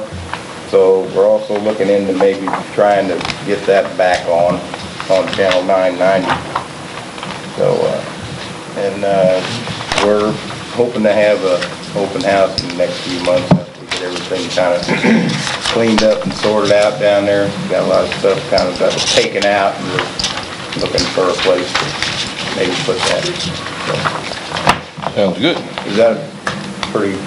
That's an accurate description of what occurred. Okay. To the best of my recollection. Didn't know if you had to add anything to add or not. But it's good. Okay, thank you. Well, the only other thing I might add is, there was some discussion about where they get their mail and where they get their DVDs and who does what to whom. So we're going to go out and put a box up, like a mailbox, here to receive the DVDs. Yeah, Don said that sometimes he finds them just on the sidewalk right outside the door. And, he said sometimes the weather's not that great when he finds them. So, yeah, thank you. Sue, you're on the board, you want to add something? Yeah, we tabled the mailbox, we don't need it. Okay. Mailbox is tabled. Well, we got to check into that, because I think that was a board action. We're going to table it. Okay.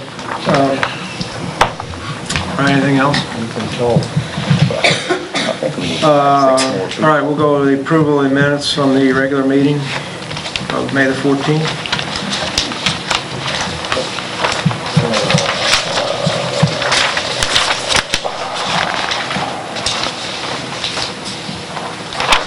We're not going to do the staff report? They've all been moved. We're going to move all of them? Okay. Fine.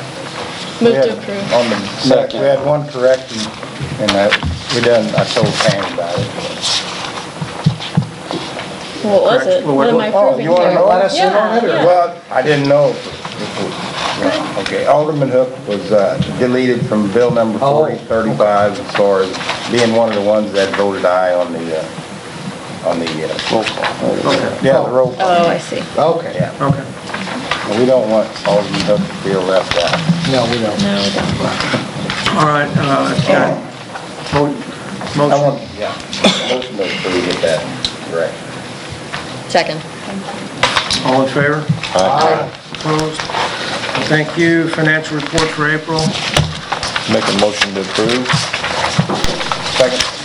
All in favor? Aye. Opposed? Okay, at this time, being 7:42, we will open up a public hearing. Mayor and Board of Aldermen, the City of St. Genevieve will hold a public hearing to discuss proposed amendments to Chapter 405 zoning regulations of the St. Genevieve Municipal Code of Ordinances. You will recall that Planning and Zoning met. The stakeholders were in attendance at the Planning and Zoning meeting to discuss these changes. Essentially, what we're doing with the advent of, for lack of a better term, vacation rental by owner properties, we discovered that there was no language in the ordinance that allowed that activity to occur in the R1 or R2 zone district. And so we also discovered there were some inconsistencies in the definitions of the documents. And I think there was some concern on the part of some citizens as to whether or not this was a new regulation that was going to create greater restrictions on their ability to operate in the central business district. All those were resolved. This is more enabling legislation than restrictive in that it allows it defines guest lodging, it makes it synonymous with bed and breakfast, and it allows guest lodging in the R1 or R2 zone districts with basically the minimum limitation of signage so that you can advertise your business in the middle of a residential street. And so Planning and Zoning has submitted this to you as a recommendation for approval, and anyone that's here would like to speak about it, now is the time. So you can only do this for 31 days, right? Per calendar Per year. year. Right? I think that's what I read.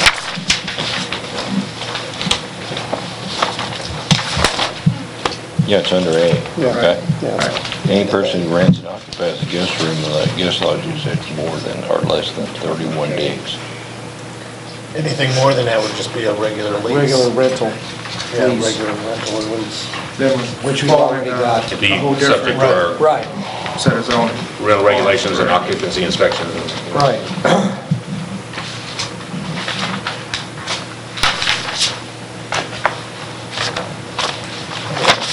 Yes, it would. Any Any motion comments? to approve this? No, this is just a public hearing. Okay. Okay. All right. We will, it being 7:45, we'll close the public hearing. Thank you. Okay, old business, bill number 4028, first reading. Second reading. First reading. Oh, yeah, all right, that's right, we tabled, I'm sorry, first reading. An ordinance approving a tax-exempt equipment lease purchase agreement with FS Leasing LLC for 3 police vehicles in an amount not to exceed $99,925. All right. Chief, are you here? I thought we had talked about this the last meeting or so, that we were not going to do 3 police cars. I don't know that it was ever specifically addressed or discussed. I think there was talk as to whether or not we could. I thought we'd ask you if one would help, and you said, yeah, one would help a lot. So, I thought it was 2. huh? Yeah. Thought it was Was it 2. 2? Okay. I mean, that was a question, that wasn't necessarily a direction to. Okay, all right. to redo. Is this a budget item? No. The first year's lease is within his budget.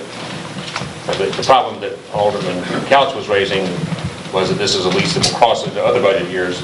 So the problem was you're making a commitment for years 2016 and 2017. And that remains my concern, but also my concern is we've got to have some type of replacement program. Our city street department is in dire need of several pieces of equipment. The police officers, I understand Chief Bennett's position on replacing the police cars, and we've got the last 2 years we didn't replace any. That's correct. All right, so we skipped 2 years. We've got to buy police cars. You know, I know that Alderman Stupi and Rizuka, you guys are automotive guys, and I would encourage you to remember, our role as aldermen are not to micromanage our department heads. Our role is to set policy. So this is on us, because we've never set a policy for replacement vehicles or replacement equipment for the street department or the fire department. We don't have anything in place. We've always took a short-term view, and we've got to develop a long-term plan. I agree with you wholeheartedly. That part is on us. Yeah. And for this board to micromanage and tell any part of our city to what kind of tires to buy, and there's no time for this. That's why we pay our managers. That's why we pay our department heads, is to manage their piece of the city's business. That's about all I have to say about it. We're going to have to do something for police cars, whether it's 2, whether it's 3. I know that Chief Bennett feels strongly that when he looks at his equipment and he looks at his budget, he feels strongly that he can manage his budget in coming years to fit this equipment in. And I would have to say that Chief Bennett historically has been able to manage his budget to come in under budget. And I would imagine again at budget season, we'll be looking at every department and trying to squeeze a little more out. The last place you squeeze any money out is in emergency services. And that's our police department and our fire department. And that is their office. Those guys that work. Yeah, that's absolutely. That's their office. Absolutely. So I mean, and the incentive, the incentive of being in nice vehicles. That's an important thing to someone who spends their entire work shift in that vehicle. It's a big deal. I think for the retention of employees, for the opportunity to hire new employees, I have confidence in Chief Bennett's ability to manage his budget, and I would make a motion to approve as written. Second. Well, but yeah, that might be their office, but we're starting precedents here on buying stuff that's not budgeted. We have the opportunity to do or not do that at any time. This is not a schoolyard where you did it the last time. You have to do it for me. It don't work like that. He's not asking for this extra. He has worked this into his budget for the year. So he's not asking us for another $28,000 right now. For this year. For this year. And I'm confident that if he worked it in this year, he can. And by the time the next payment's due, the other leases are going to be done. So we're going to have vehicles going out. right. What'd you say? We have leased, this will be the 4th lease that we've entered into, which does further commit future budgets, and it has certainly worked out fine in the budgetary process. This is certainly not the first time. This is nothing new, in other words. It's nothing new. Right. We are paying for past sins here because we did have, that is one department where we did have a replacement program set in place, but because of budgetary reasons, we got away from it. back. Right. And now we're paying for a sin. Yeah. Certainly, those other things need to be developed for the other departments. And it's got to do with money. Chief, are these fully outfitted, or do we still have to get them lettered and light bars and all? The price that I'm asking for would be the upfitted price, so it would include the purchase of the price. So that's all in, all done. And everything that we need for them. The light bars and things that we can carry over from other cars, we're going to. There's some equipment that just has a shelf life that we'll have to up, but that's all included in the That's price in that I'm that- asking for. in that figure. Yes, sir. And then the replacement, or the retirees is going back in the general revenue, right? That's certainly the board's decision. I've not planned for any of that money in this purchase. I would propose, and this is probably a discussion for later, that in future years, if we can implement this program, I believe that we can buy one car a year and use the money from the sale of the 2 other cars to buy an additional car and stay on the 2 cars in rotation and continue to get the benefit from that. I think that it will make good sense for the city in the future once we can get to that point and stay on this rotation. Any more discussion? Did you catch the motion in the second? Yes, I did. Any more discussion? All in favor? Aye. Opposed? Okay, thank you. Do I need a second reading? Bill number 4032, second reading. An ordinance authorizing the mayor to enter into a proposal for professional engineering services with Cochran Engineering for construction stakeout for water main improvements and exhibit preparation. I make a motion to approve. Second. Roll call. Alderwoman Codwell? Yes. Alderman Couch? Yes. Alderman John Stupi? Yes. Alderman Jokers? Yes. Alderman Hook? Yes. Alderman Donnie Stupi? Yes. Alderman Prince? Yes. Alderman Rozika? Yes. 8 yes, 0 no's. Bill number 4032 now becomes ordinance 3971. Thank you. Bill number 4033, second reading. An ordinance authorizing the mayor to enter into a contract with Sargent Construction Company for roof repair at number 5 Troutman Court in an amount not to exceed $17,600. I make a motion to approve. Roll call. Alderman Rozika? Yes. Alderman Prince? Yes. Alderman Donnie Stupi? Yes. Alderman Hook? Yes. Alderman Jokers? Yes. Alderman John Stupi? Yes. Alderman Couch? Yes. Alderwoman Codwell? Yes. 8 yes, 0 no's. Bill number 4033 now becomes ordinance 3972. Thank you. Bill number 4034, second reading. An ordinance approving a budget amendment to the City of St. Genevieve fiscal year 2015 budget relating to the Valley Springs TIP Fund budget number 40. Make a motion to approve. Second. Roll call. Alderman Hook? Yes. Alderman Donnie Stupi? Yes. Alderman Prince? Yes. Alderman Rozika? Yes. Alderman Jokers? Yes. Alderman John Stupi? Yes. Alderman Couch? Yes. Alderwoman Codwell? Yes. 8 yes, 0 no's. Bill number 4034 now becomes ordinance 3973. Okay, thank you. Bill number 4035, second reading. An ordinance of the City of St. Genevieve, Missouri, authorizing the mayor to enter into an agreement with Riverview at the Park Incorporated for reimbursement of eligible expenses associated with the Valley Spring TIP area. May I say something before we vote? Can I? All right. How much money do we have left in this TIF? If we give these the money, how much money do we have left over approximately? We're projecting about 124,000. 124,000, okay. So can we earmark that for improvements over on streets over there? On the specific streets Right, qualify. Right, that qualify. Yeah, Can we, I'm for that. okay, That's a whole nother decision, but we Right. certainly can. yeah. And I think if we don't do that right now and make that decision up, I would like to table this tonight. Well, we don't have an ordinance to Why, no, we don't. prepare to do that. Okay.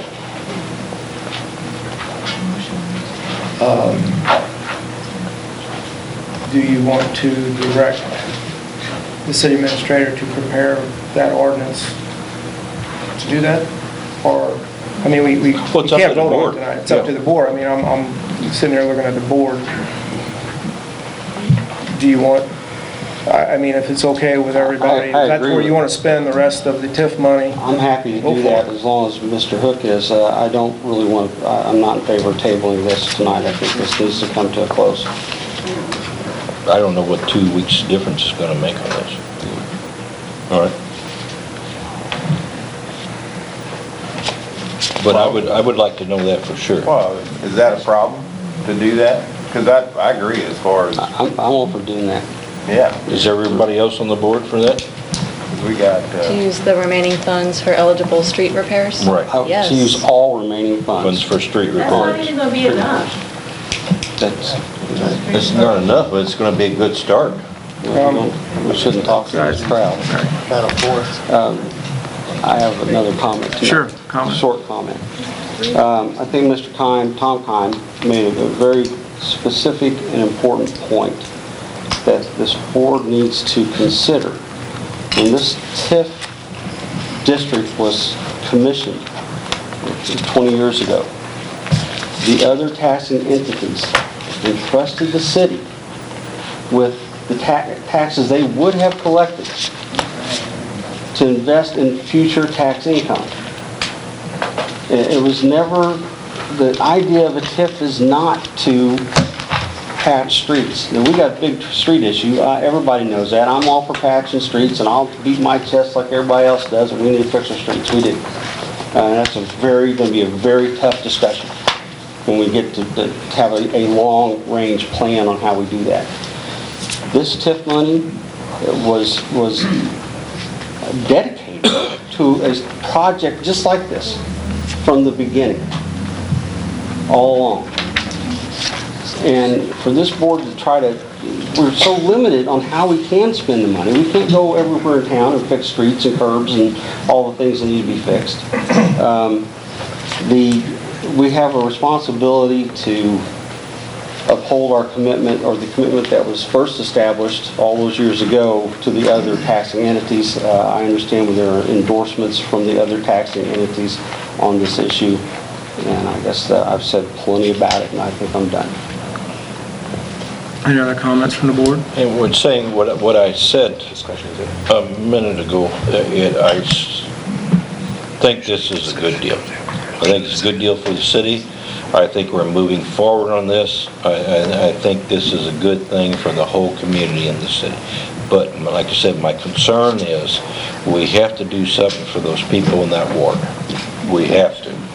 We can't continue to just turn our backs and say we don't, we have to do something. In every ward. In every ward. But the only way we can spend that money is there, and I think we took a straw poll, and I think you got full support to by ordinance, commit those funds to projects available in that area. All right. With that, let's take a vote. Move to approve. Need a motion? Can I ask Mr. G or D a question, or is this at the time? We got let's see, you made a motion to approve. Do I have a second? We'll have further discussion. Second. Okay, Donnie, go ahead. Are you planning on using local? Yes, sir. Okay, thank you. Recognizing that project is not in the TIF. I understand, I'm just asking the question. No, that's okay. I just want to clarify clarify that in case anybody didn't recognize that. Any other discussion with the board? Okay, roll call. Alderman Jokers, Yes. Alderman John Stupi, No, I think we need to put more in the Park Drive now. Alderman Couch, Yes. Alderwoman Codwell, Yes. Alderman Hook, Yes. Alderman Donnie Stupi, No, Alderman Prince, Still a no. Alderman Rozika. Still a no. I guess it still comes to me then, though. 4 yes, Yep, 4 no. can you vote on it, Dick, in a conflict of interest with your brother working at the hospital at that time? What's that got to do with the hospital? This is for the nursing home. It's a nursing home. It has nothing to do with the hospital. Well, he did at the time, though. I didn't vote it. I don't know. I really don't think it is. I Okay, mean, well, when it certainly Mike came doesn't up have in a the, problem then. when it certainly came up in the article in the paper, I mean, that was like, where did that even, I didn't even cross my mind. And the fact that he's semi-retired and working 1 day a week, no, I Isn't the really city's don't. agreement with the Malik Corporation and Riverview, which is a separate entity from the hospital? Am I wrong there? No, it should be. I'm sure it is. It would have to be. Our agreement is with Riverview at the park and/or the Malik Corporation. Frank, what's your thoughts on potential It can't be conflict of with either interest? one. It's got to be with him or nothing. I don't believe the mayor has a direct conflict of interest. It's always a good idea to disclose, hey, I got a little bit of built-in bias because I like jobs or whatever. And I think the mayor has been honest and disclosed that. I don't think there's anything about his situation that prevents him from voting. I've all along have brought up to the board, certainly, I think the positive and negative facts, the pros and cons on this whole thing. And the fact that I think one thing that came up tonight was, we are really creating 20 jobs probably to go along with this. And I don't think was really ever talked about before that the capacity of Riverview today is, even though it's licensed for 120 beds, there's only 80, and I believe a lot of that has been because of some of them been turned into private rooms, and other things have been used with some of the other rooms that are up there. So we are going to actually increase beds in that nursing home to be able to accommodate more people, which actually will create more jobs.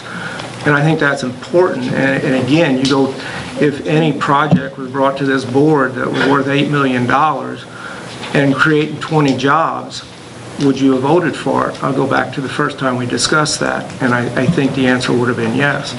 The other thing that I hope didn't happen is if in your decision that you made tonight if a week before they broke ground and they came to you and said, I need this money to be able to do this project, would the discussion and would your decision have been different than it is today when you see it sitting there going up and knowing that the guy's at a point of no return? If your decision is based on that, I think that's totally unfair to look at it that way. So I vote yes.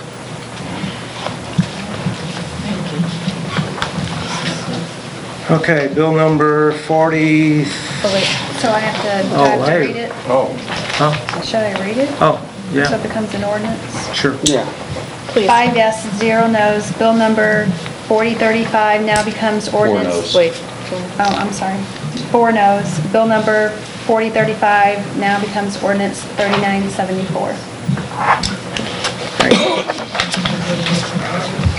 Bill number 4038, second reading. An ordinance of the City of St. Genevieve, Missouri adopting sanitary sewer collection system specifications. I'll make a motion to approve. Second. All in favor? Oh, wait a minute. I'm sorry, second reading. Roll call. Alderwoman Codwell. Yes. Alderman Couch. Yes. Alderman John Stupi. Yes. Alderman Jokers. Yes. Alderman Hook. Oh, yeah. Yes. Alderman Donnie Stupi. Yes. Alderman Prince. Yes. Alderman Rozika. Yes. 8 yes, 0 no's. Bill number 4038 now becomes ordinance 3975.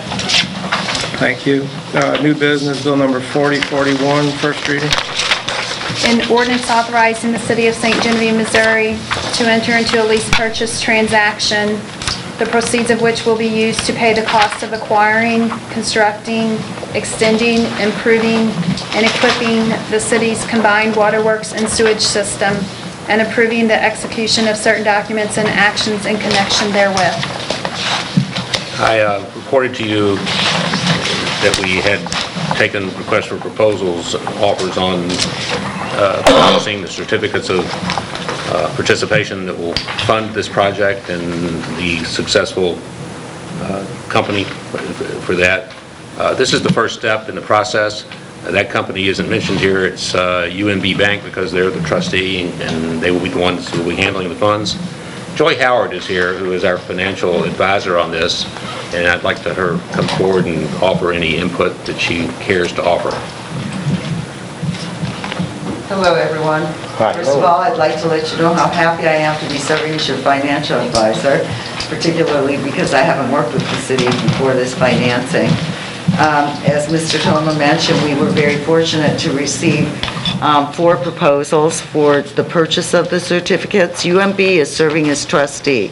They're the party that's going to be receiving the money and dispersing it for your project. But the actual purchaser for the securities is it's BB&T, Branch Banking and Trust Company. If you looked at the spreadsheet, their interest rate was amazingly lower than the other 3 firms, and an incredibly favorable rate in today's market. Since the time that they submitted the proposal, interest rates have actually gone up, but their proposal was firm and final. So the rate you're going to get is 2.77, and you're going to pay their legal fees, which was an additional $5,000, so about 2.8% compared to the other firms that were around 3.5%. So super good rate. Tonight, you're doing a first reading the ordinance that authorizes all of the other documentation, the documents in connection with this financing. Most of the documents are called supplemental because this issue is being done on a parity or on an equal basis with the collateral that was pledged for your 2011 certificates.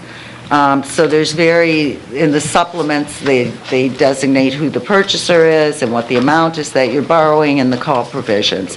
But that's basically about all that can be changed compared to your old financing. And that's all I have to say unless you have some questions. Thank you. Thank you. Thank you. That was the hearing.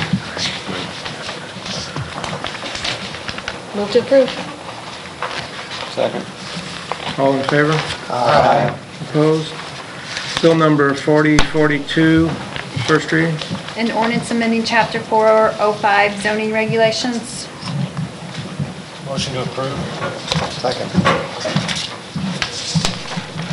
All in favor? Aye. Opposed? Bill number 4043, first reading.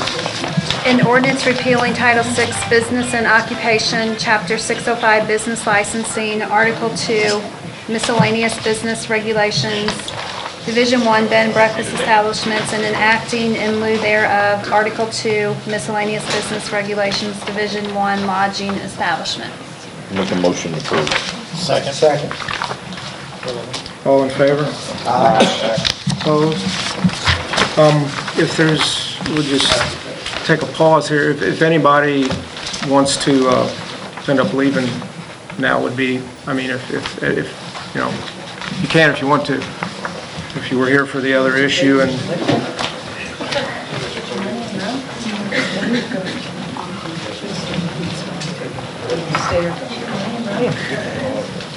gotta go to now, staff reports. Yes. Thank you.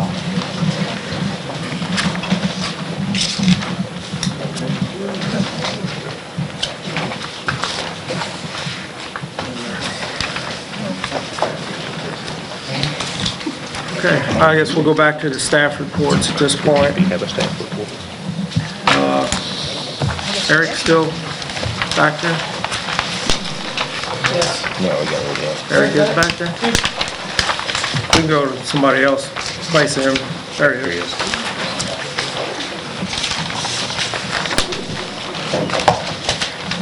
I really don't have too much to report, where we are, but I certainly entertain any questions. There was one thing that wasn't on there.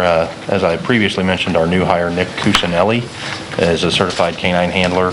We have approached a couple agencies about the equipment that would be needed as far as the cages and whatnot. If we were to get the dog, we have gotten a full canine cage and the door poppers and everything donated to us from another agency that's no longer using the Crown Vic. We're hoping to just upfit one of the Crown Vics that we have, but obviously we're trying to go into this as cost effective as possible. So I'll update you guys, and we're still going to look through our insurance and everything before we actually implement the program, but hopefully in the near future we'll be able to implement a canine program that will be cost effective. Okay. Chief? Yes, sir. I think you and I have talked about this informally before. When we hire a new officer, it's up to your discretion, I realize that. But I do wish you'd bring them in after you hire them, introduce them to the board. We do. As the schedule has fallen, this officer hasn't been on a Thursday yet. I didn't want him to come in on his day off for that, but I do certainly intend to introduce him to the board. Good deal. Where do they make a call at? He lives in St. Genevieve County, but it's the northern end, I believe. Yeah. Thank you, Eric. Thank you, guys, and thank you for your vote on the other ordinance. Petrie? Are you Petrie? Yeah, I'm Petrie. Petrie? That's an open. Petrie apologizes for inability to be here tonight. She submitted a staff report. She asked me to remind you that there will be a downtown renewal project is planning to launch the Placemasters campaign. It's a national campaign in which they are joining, and it's designed to highlight the importance of some of our buildings and to encourage investment and rehabilitation. Instead of me talking about something I don't know anything about, I'll talk about take this opportunity and come forward and Do you want me to do it now or do it later? no, just come on up now while Pete did. You can go home. we're doing the This Place Matters campaign starting tomorrow, and this is really just our first round. May was National Historic Preservation Month, and it's the National Trust that came up with this campaign.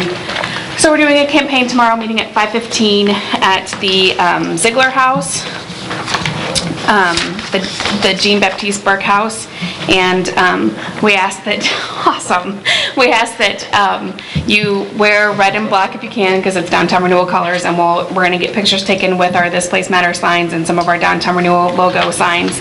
The coolest part about this whole project, in my opinion, is I've teamed up with a good friend of mine who is a web designer guru and is putting QR codes together so that when you come by these properties, you can scan the QR code and it comes up with all the information. So if you're interested in buying these properties, you can walk right by and scan the code and get the information from it.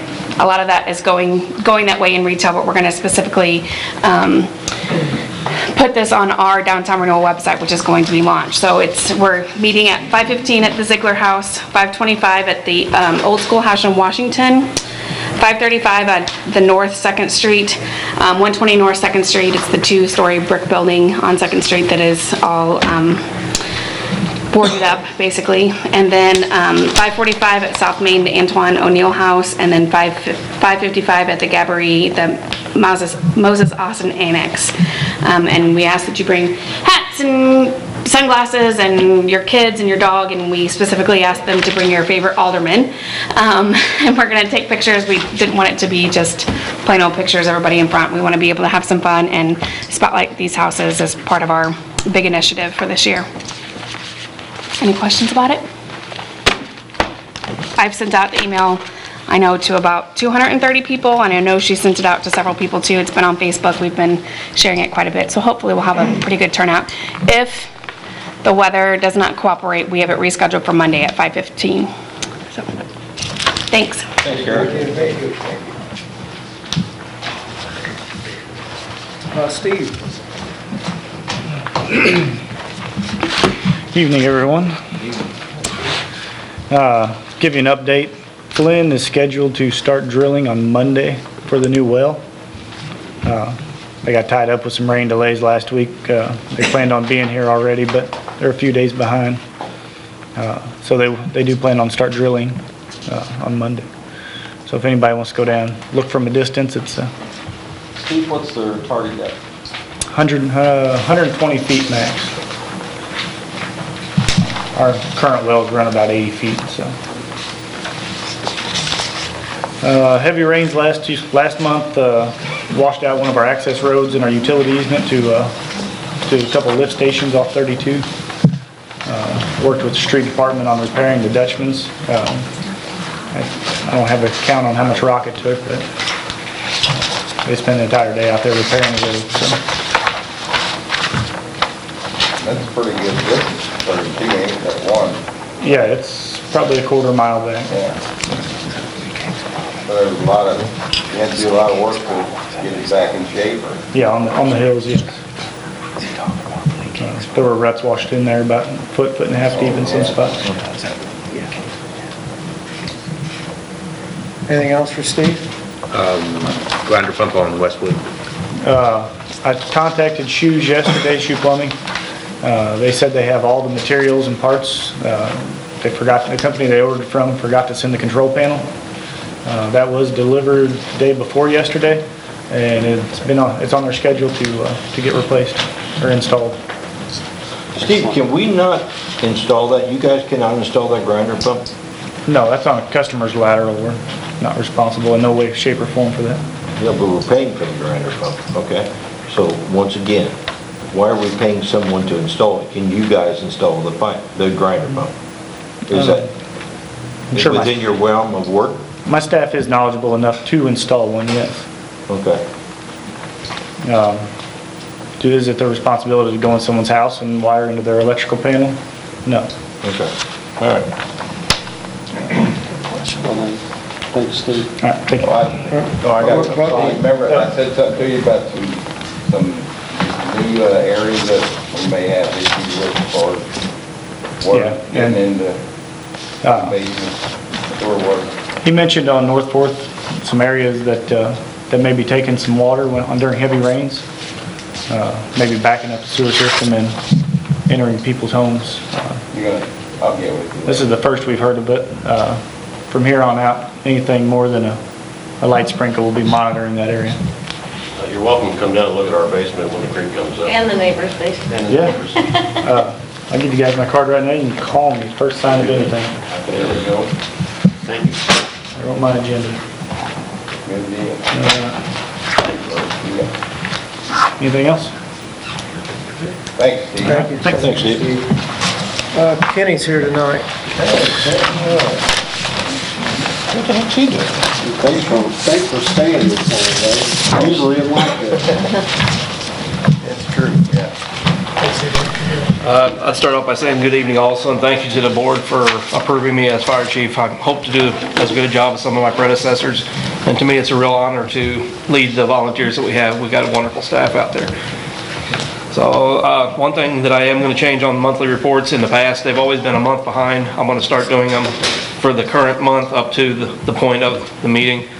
To me it makes more sense for me to keep track of things that way instead of a month lag. Any questions on the report? You got a lot of activity out there tonight, Firehouse, don't you?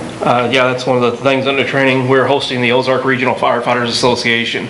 It's an organization of firefighters that was founded back in 1929, and it encompasses 7 counties: Jefferson, St. Francis, St. Genevieve, Iron, Madison, and we have a bunch of the firefighters that rotate around and do trainings in different agencies so we can see new trends in different departments and have a mutual aid type training. Thank you for accepting your appointment, and we do have a first-class fire department. Yeah, We're lucky to have every one of them. One thing that I would like to let you guys know that is in the works, I've kind of talked to Martin a little bit about it. Every year in November, December-ish, we've always come to the city and asked for permission to go for the AFG grant, Assistance to Firefighters Grant Program. It's a federal program. In the past, we've always tried to do it ourselves. Something that we're looking into the possibility of doing is a county-wide grant request that would encompass the 6 of the 7 remaining departments in our county. And what we want to do is go for SCBAs, the air packs that we wear on our backs. Right now, our current air packs are over 10 years old. They were gotten in a grant back in 2004 is how we got the last round. We've got a committee together of both city and county firefighters that are looking into different types of packs, and right now they have one that they're recommending that has a 15-year bumper-to-bumper warranty on it. So anything happens in first 15 years, they fix it at no cost to us. Right now it's still in the preliminary stages. They're meeting and they've talked to some grant writers and trying to get some ideas on who they want to have write the grant. There would be some outlay from us. We would do a portion of the grant writer type expense, which I could cover out of the current budget, so no extra outcome from the city. And if the city allows us to participate in this program and the county does receive the grant request, then we would be expected to pay for a portion of the grant money. All the things that we're looking at would total over $200,000, and our match would be $13,000, which we could cover out of rural fire fund, which would be no additional outlay from the city also.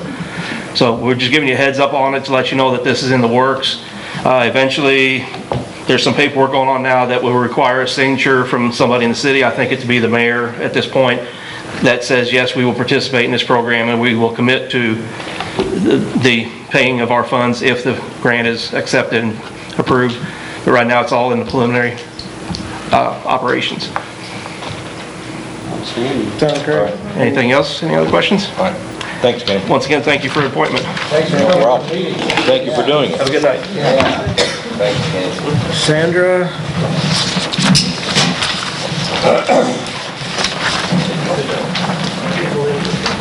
Good evening, everyone. You have my report in front of you. I just wanted to point out a couple of things. We were up 17% for the month of April compared to April of 2014. We had 1,646 guests through the Welcome Center. 124 adult passports were sold and 164 student passports. This is really strong for us for the month of April. And we had we had, I think, 13 different student groups come through in the month of May so far, and we have one more student group that's going to be coming in the month of June. So we expect for it to be really strong. We did have a couple that had to cancel because of inclement weather. We tried to reschedule anywhere that we could. And of course, we try to do a good job with all of those adult groups and the children's visitors too. We are in the process right now for all of the tourism-related businesses in our destination to trying to remind everyone to get their listing updated on the website visitmo.com. This is a free listing that's available, and right now we have a really good representation. Some people need to go out and update their listing because they might have been in business for several years and it hasn't been updated. Media, in conjunction with our spring regional advertising program, which was a really heavy push in the months of March, April, and May. This is the current version of the round robin advertising.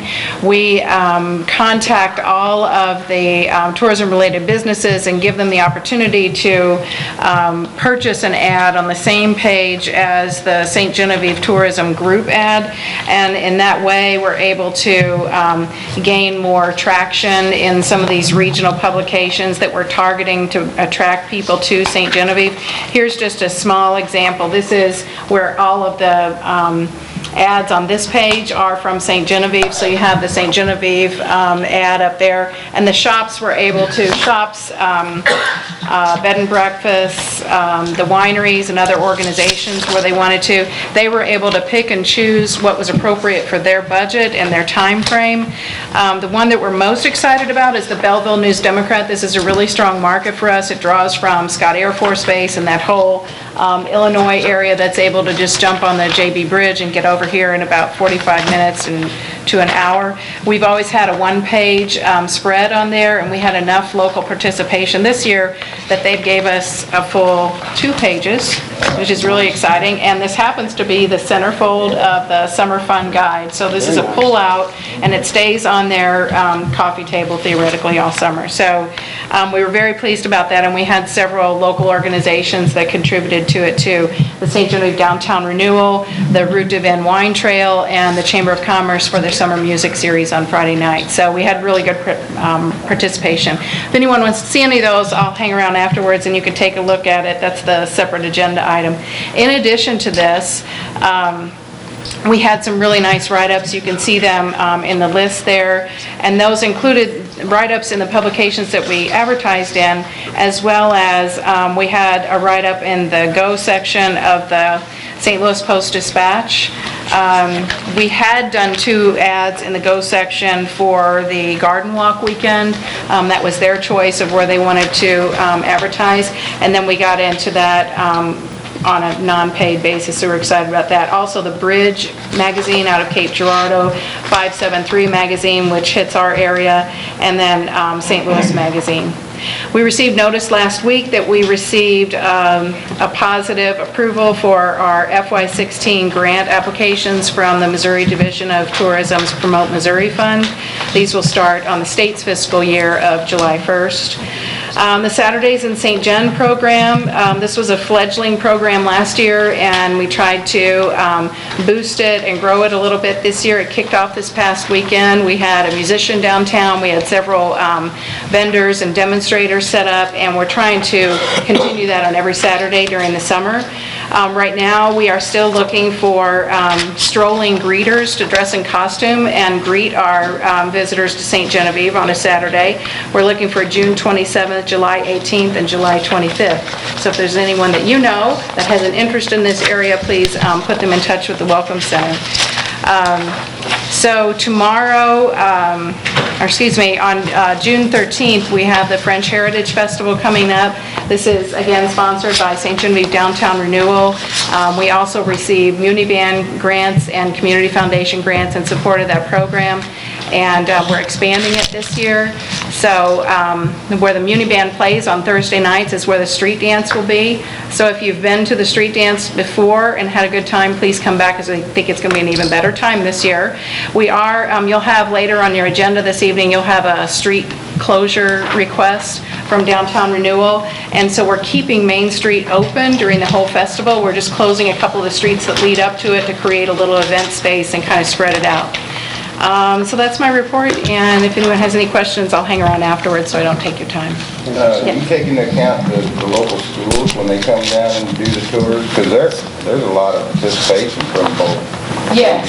And Valley. And we've had increased participation over the last 2 years. We've gotten more age rangers and more frequent visits. We're kind of breaking their visits up. They don't have to do it all in one day. If the teacher wants to come on a Monday this week and a Friday next week, we're very accommodating to their wishes. Yeah, they just take the class and go walk down there. That's right. And sometimes they'll just come down, if it's a rainy day, they'll come down and they'll watch the video and they'll, work on some worksheets or talk about things. Yeah, that's good. Thank you. Thank you. Thanks. Dave, still back there? Yeah, I'm here. A little late too. David, we're gonna hold you for the end of the meeting, okay? I don't care. I'm here. Good evening. If you look at my report, it looks pretty sharp, but it's basically a lot of repeats because of mowing, and we've been, whenever the sun is shining, we're trying to patch as many holes. We fell behind on hole patching because I got a guy out in the park, and hypothetically, I'm missing a guy once a week or twice, and so that, I get kind of behind on that one. But we're trying to help the park out, I sent everybody up there to help mow, and as you see, it needs mowed again. Dave, are you using the Durapatcher or? No, not yet. That's They later? just now got the oil in. Okay. And I gotta wait till I get a full staff before I can do the Durapatcher. Yeah, gotcha. And then if you've seen us out at Valley Spring Park, the reason why we're doing that is because Botkins called me yesterday and said that they had some mulch left and everyone else says this. And that they're only selling to commercial. Too bad. And so we did the walking trail today and got a little bit more to do, so. Then I talked to over at their feed store, and they get theirs from Patton. So maybe next year I'll have to maybe try to get hold of Beelman or something to bring us a big load, but I'm looking for a place to store it so it don't get stolen. How much do you usually use, Dave? Well, we usually, about 15 dump truck loads a year. And that's, how many, would that be a couple of 18-wheeler loads? Yeah. Well, you're supposed to have a foot of cover underneath all the playground equipment. Oh, really? So, man, that's pretty good. Wow. Yeah. For cushion, when they fall. I'd probably 2 feet. Okay, you got one? I got one for you. Where? If you don't know about it already, Kiefer Street, right where it dead ends into Lynn, there's a nasty one, and it's come out of nowhere. I mean, it's like in the last 2-3 days, all of a sudden it's like this. Well, my summer help, I had one start last Friday. Yeah. And I have my second one start tomorrow. Okay. So next week, if it's not raining, I plan on getting a lot of stuff. Johnny, I heard you got one by your house, so. So, yeah, you're on the list. And I've had numerous people tell me about it. So, Okay.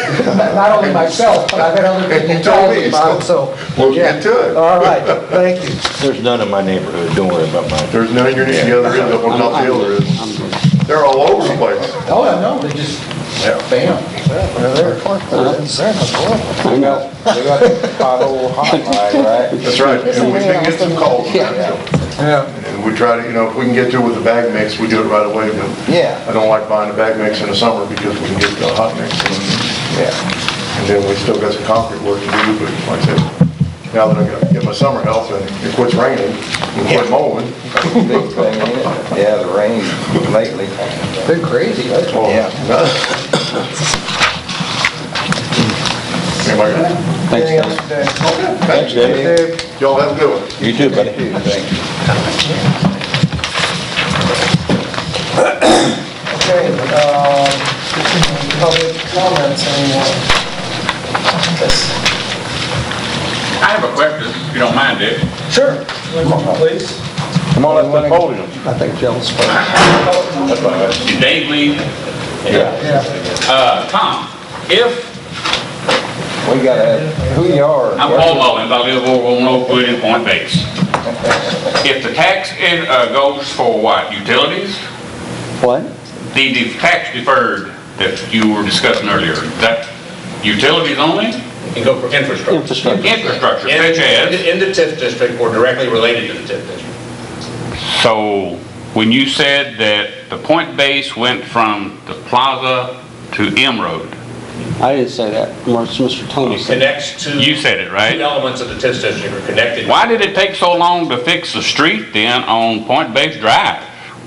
That thing was out of commission for 2 months. And when I would see Dave about it and complain, Dave would just say, no money. Well, there had to be money there. If there's TIF money that's been available for the last 20 years. So now who do I complain to? You're talking about falling in front of the doctor's office? Right, Yeah. right down from the doctor's office, through there in the government office. We just recently learned that that's. And I know there's been a sewer problem over, I don't know how many months it was, but it was quite a few. And I know there's been a sewer problem over by Mary Kirch's a couple times. It seems like, I don't know, won't make any names here, but I know, does any of that TIF money go for that? So if we come up here and complain, who do we complain to? Who's in charge of the TIF district money? You're looking at them. So does it have to be approved by everybody? Yes. So if I gripe to Dave, Dave's got to come to you guys? Or do I gripe to you? Don't write to me. I'm just asking, I don't know. We really never, until recently, and I say recently, probably in the last year, considered using TIF money to fix that street. But think of the delivery trucks that goes down that street going to the plaza. It just wasn't that consideration wasn't given to that. But I'm just saying, to me, it's the main drag, it's only main drag through Point Base Drive, that's what it is.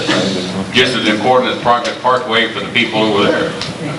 There's been no real TIF plan, except for when something comes up, and then we talk about using TIF funds. There has been no plan with the TIF funds. You need to stop, Joel.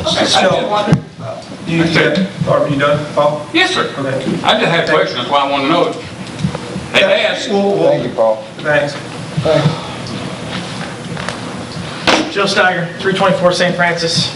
I think it's ironic that we talked about in this meeting that there has been no planning, that the police department itself has poor planning as far as the vehicle maintenance, and the fire department has had no planning with their vehicle replacement plan.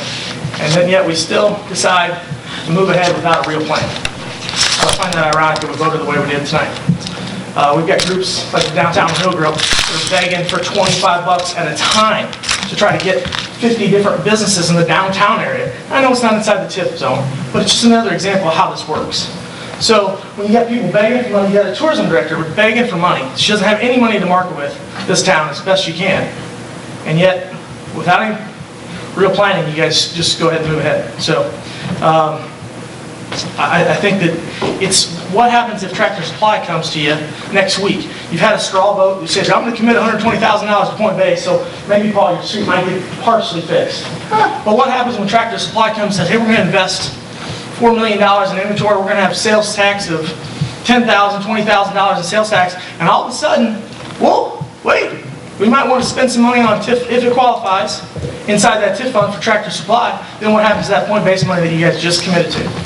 So I find that funny. We talk about how TIF is for this future development and how that's going to work, but yet you let groups like this suffer and linger, and your downtown guys are just struggling to keep on. So, thank you. Thank you. Thanks, Cal. All right, just keep your mouth shut. Oh, come on.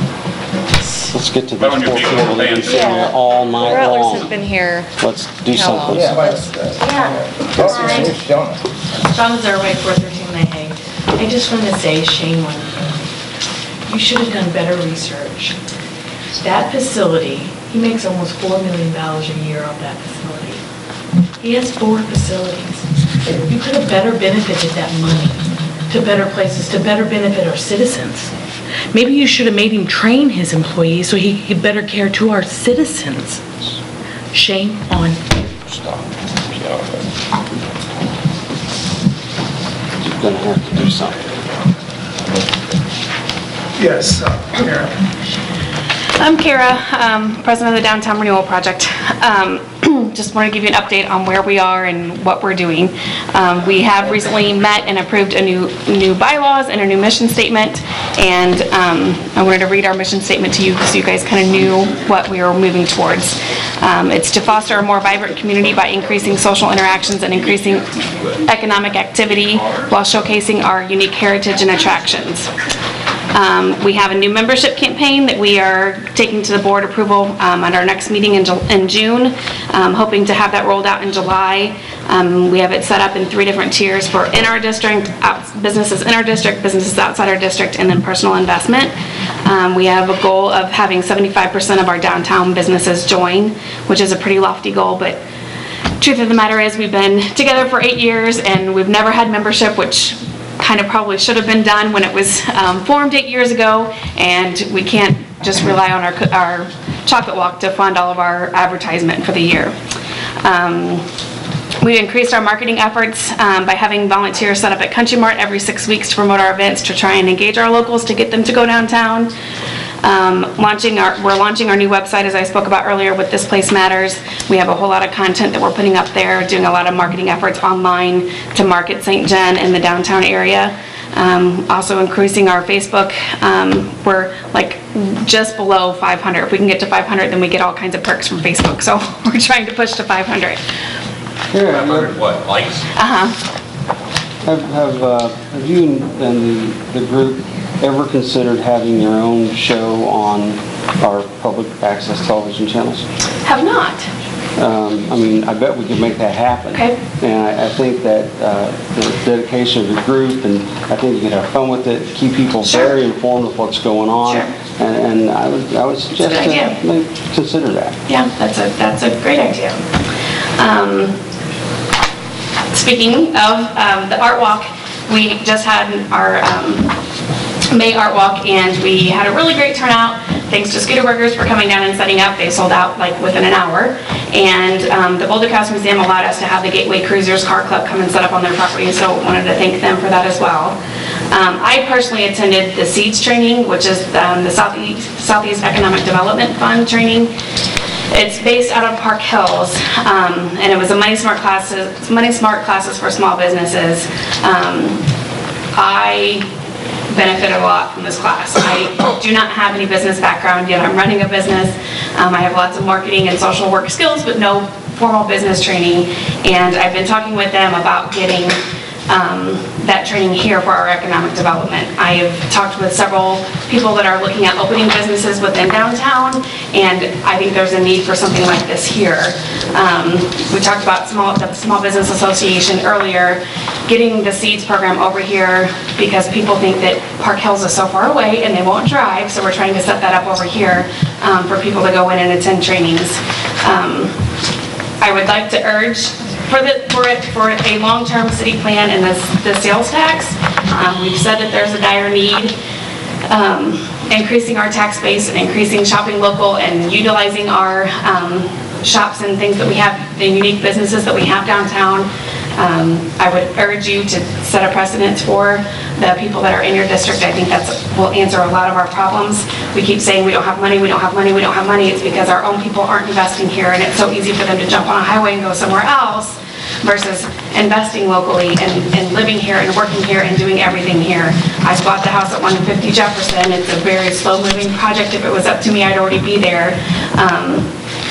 But downtown is something that I have, my heart is there. I was gone for 13 years and come back, and little did I know when I came home and opened this business how much downtown renewal was going to end up meaning to not only me because of my business, but because it's the heart of our community. We really need to work towards our community and what we're doing, look at what we're doing for our own sales tax base here and then trying to increase it. We also have an idea that we're working on for covering up the vacant storefronts so we don't have all these ugly storefronts in town where people aren't cleaning the dead bugs and the dead things out of the windows. We're working on a Fat Heads campaign, and the community garden, which was brought up previously, is not something that we are pursuing at this time. Yes, it was very premature, cart before the horse. That's something that we could use on our radar, but we're not there yet. And we are still seeking volunteers for our committees. The promotions are set up the third Thursday of every month. Next month, it's June 18th, 6 p.m. at Audubon's. And we're working to try and get all our other committee meetings to make sure that they have meetings monthly. Our next event, of course, like Sandra said, is the Fringe Festival, and then we have the Art Walk in June. And we're ending the Art Walk with a Three Stooges video behind Main Street Inn. So, any questions? Thanks. Thank you. Good job, Gary. Anybody else? Okay, other business. Approval of temporary liquor license for the St. Genevieve Eagles for the Journey Fets and Festival to be held on August 8th. I'll make a motion. Second. What kind of motion? All in, Did you say I make a motion, or did I? I'll make a motion to approve. Oh, okay. all in favor? I thought maybe I... Okay, we have an Didn't hear you, appeal I'm sorry.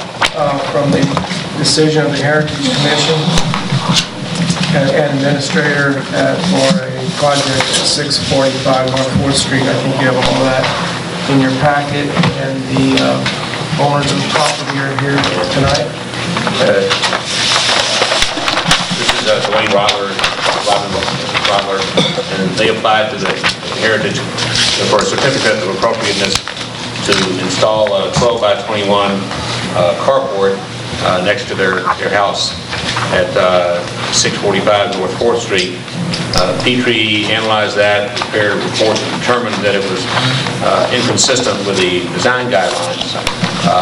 The regulations we have now that allow that administrative determination provide that when it is petition is denied, it goes to the Heritage Commission for further review.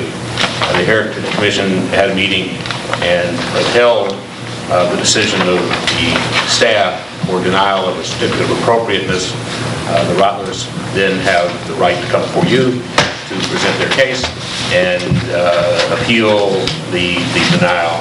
Your decision is final. Would you like to talk? Yes, sir. Thank you very much. Good evening, ladies and gentlemen. Thank you for your time. With all due respect to the Heritage Commission, we think the decision was a little ridiculous. I mean, we're talking about a carport. We ordered the thing, it's brand new. It's the trim work and everything is to match the house. I think there was some misunderstanding concerning the location of the carport, where it's going to be installed. Some seem to be under the impression that it's going to be towards the front of the house, which is not correct. The driveway is 65 foot long. The carport would be installed, if allowed, from the rear of the house, 21 foot forward, which would leave 44 foot from the end of the front of the carport to the street. Therefore, the carport is sitting in between my home and the Zerwig home next door, which is not out in plain view in the front yard like a big eyesore or anything. And basically, all we're asking is that we be able to protect our car. We have trees in the area, we have squirrels, we have birds, we have lime kill, we have snow in the winter, and we have hailstorms occasionally in the spring and summer. All we're asking is for, your approval to allow us to protect our vehicle. It's not an eyesore, it's a brand new structure. It will be installed by the manufacturer, so there's no rinky-dink installation involved in this. It is removable. Also, I brought this up that you might want to note that there are 14 carports that we counted just from the street, and a short cruise in about a 3-block radius of our home. Whether they were put in 15 years ago, or whether they were put in 5 months ago, or whether they were put in 5 days ago is irrelevant. We're being denied the opportunity to protect our property, our vehicle. We are very proud of our home. We pay cash for our home. We maintain that home, and we want to be able to protect our vehicle. And the location, it should not be an issue as far as, a distraction, anything. The home, the historical home that is closest to our residence is in our backyard. My understanding is it is a vertical log home, a historical home, which is covered in aluminum siding and has metal siding on their garage, which is a huge garage, right in our backyard. If there is a big concern about eyesores and honoring the historical structures in this town, how did they allow to have aluminum siding put on this house in the first place? So, and to re-note what I brought up in the last meeting, was that there was a house, a historical home on Market and a historical home on Robert Street that was allowed to put steel roof on the building. So, I mean, where do you draw the line? I mean, all we're asking for is a carport. All we want to do is protect our vehicle. I don't see where we're interfering with anything as far as the historical district is concerned, and we're not flaunting our carport out in the front yard. So all we're just asking is that, you know, we be allowed to protect our vehicle. Can I say a few things? I'd like to say a few things. In this entire report from Petrie, it's referred to as an accessory building or an outbuilding. I have a very hard time qualifying a carport as a building. Thank you. I look at this with these pictures of these carports. That could be a building, that could be a building. That's not a building. So I don't understand how these guidelines apply to this carport. And I found a guideline in the design guidelines that was not quoted in here. It says, design guidelines for all projects. Parking. The visual impacts of parking should be minimized. And then under letter B, it says, a parking pad, carport, or garage should be located to the side or rear of a lot and detached from the main structure. And I believe that applies to everything that he wants to do. Thank you. Now, let me go on the other side of this and say, I don't want everyone who gets denied by the Heritage Commission to come in here and think that the Board of Aldermen is just going to overturn. And I'm not saying that's what we're going to do tonight. I'm just giving my opinion. But in this case, I don't understand this ruling because I don't understand how this qualifies as a building. I don't understand how you bought this house when? Actually, we purchased the house in February of this year. Okay, and you rebuilt it because of? No, we didn't rebuild anything. Okay. No, it was completely redone before we bought it. Completely redone. Okay, so you got a house that was built in 1952. Yeah. Really, I got a problem with this completely. So do I. The historic structure, has aluminum siding on it, and they have a huge metal sided garage. I true and firmly believe we have to protect our cultural heritage and our history here in St. Genevieve. I believe that too. You guys know that from when we But I went through the also ordinance. believe that we have to allow our homeowners to own their homes. Yes. Thank you. There's got to be a balance. This is off the wrong end of the balance. If I could say something here just real quick, as a former resident of that ward, first of all, I agree with everything you said. And what I struggled with for the first, I don't know how many years I was there, was dilapidated buildings. And one of the reasons they're dilapidated is because they made it too difficult for people to fix them. And people walked away from them and things weren't done. This is a temporary structure, and the way he's describing it, I'm familiar with the house, and I went by it again. You're not going to see it. I don't have an issue. It is set back from the street and back further than the front of the house. Right. I stopped by there today and was shown. I looked at it too, and I don't care if you did see it. I don't Well, see anything wrong with it. that's my point, but I I see mean, nothing wrong with you it. know. What do we need to do? How do we vote on this? Motion to. I'm making a motion to approve it. Well, I don't think we can make a motion to approve it. Would- Approved if he, Shauna's right next door to this. Between her house and this house. Yes. I think motion to. John Stevens made the motion. We got people talking all over the building. Approved of the Yeah, bill. let them do it. John made a motion. Yes. Second. Second. All in favor? Aye. Opposed? I thank you very much. Go ahead and do it. And I also appreciate very much that you all came by. Motion to adjourn. And for my phone calls, because we tried to get in contact. Now, do I just have to go get a permit now? They need a building permit. Yeah, No problem. We can deal with it. and that's $4,000. Thank you. We forgot to tell you that. We still got a street We have one more. Got approval of a street closure for the 2015 Heritage Festival from Ms. Carol Bird, President of Downtown New York, requested a letter dated May 21st. Motion to approve. Second. All in favor? Aye. Opposed? Okay, before we adjourn, just a couple things. One, Sandra and I are going to a luncheon, I think it's a luncheon tomorrow with the governor and the state is finally making their formal announcement of the PIVA thing in St. Louis tomorrow. There will be a press release coming out tomorrow on that, and Randy will be there, and a video from the people from Italy will also be shown. So that's tomorrow. The other is just a comment, one other comment, put this thing to bed.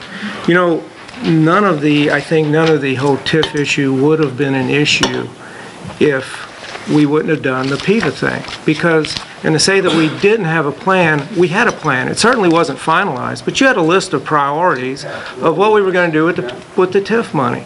And to take advantage of those opportunities when they pop up, you got to be flexible enough to work with those opportunities. And if one would come up next week that was something like it, you may have to consider that. And I kind of take an offense that we didn't have a plan. I think we don't have a plan on a lot of things, but we do on a lot of things also. And now we can do better. There's no question about that. But it wasn't, there would have been no discussion at all tonight if we wouldn't have bought the building on Troutman. The money would have been there. You would have probably went along because the money was there all along. It only became a money when it only became an issue when the money became short. So, for whatever. So anyway.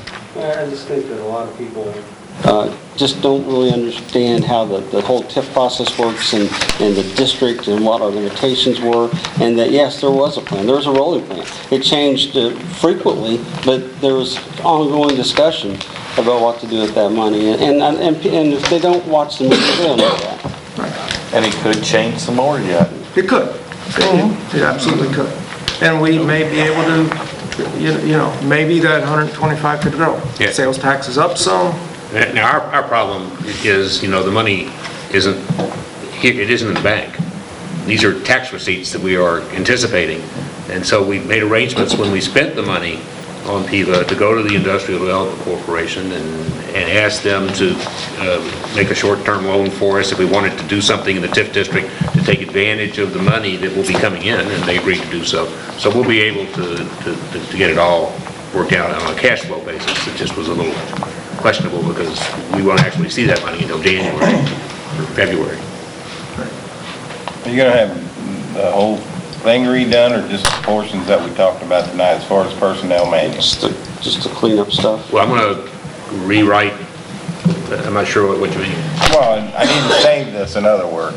Well, I'm going to give you an ordinance to approve a personnel manual that contains all of the changes we discussed tonight. So it'll be the cleaned up You final? can throw that away, you're going to get a whole new deal. That's what I was curious. Put it in the round file. Don't throw it away. Recycle. We recycle. We give mine to Pam. And I'm glad to see, I mean, the city always says it, even the fire department is doing it, printing both sides of paper.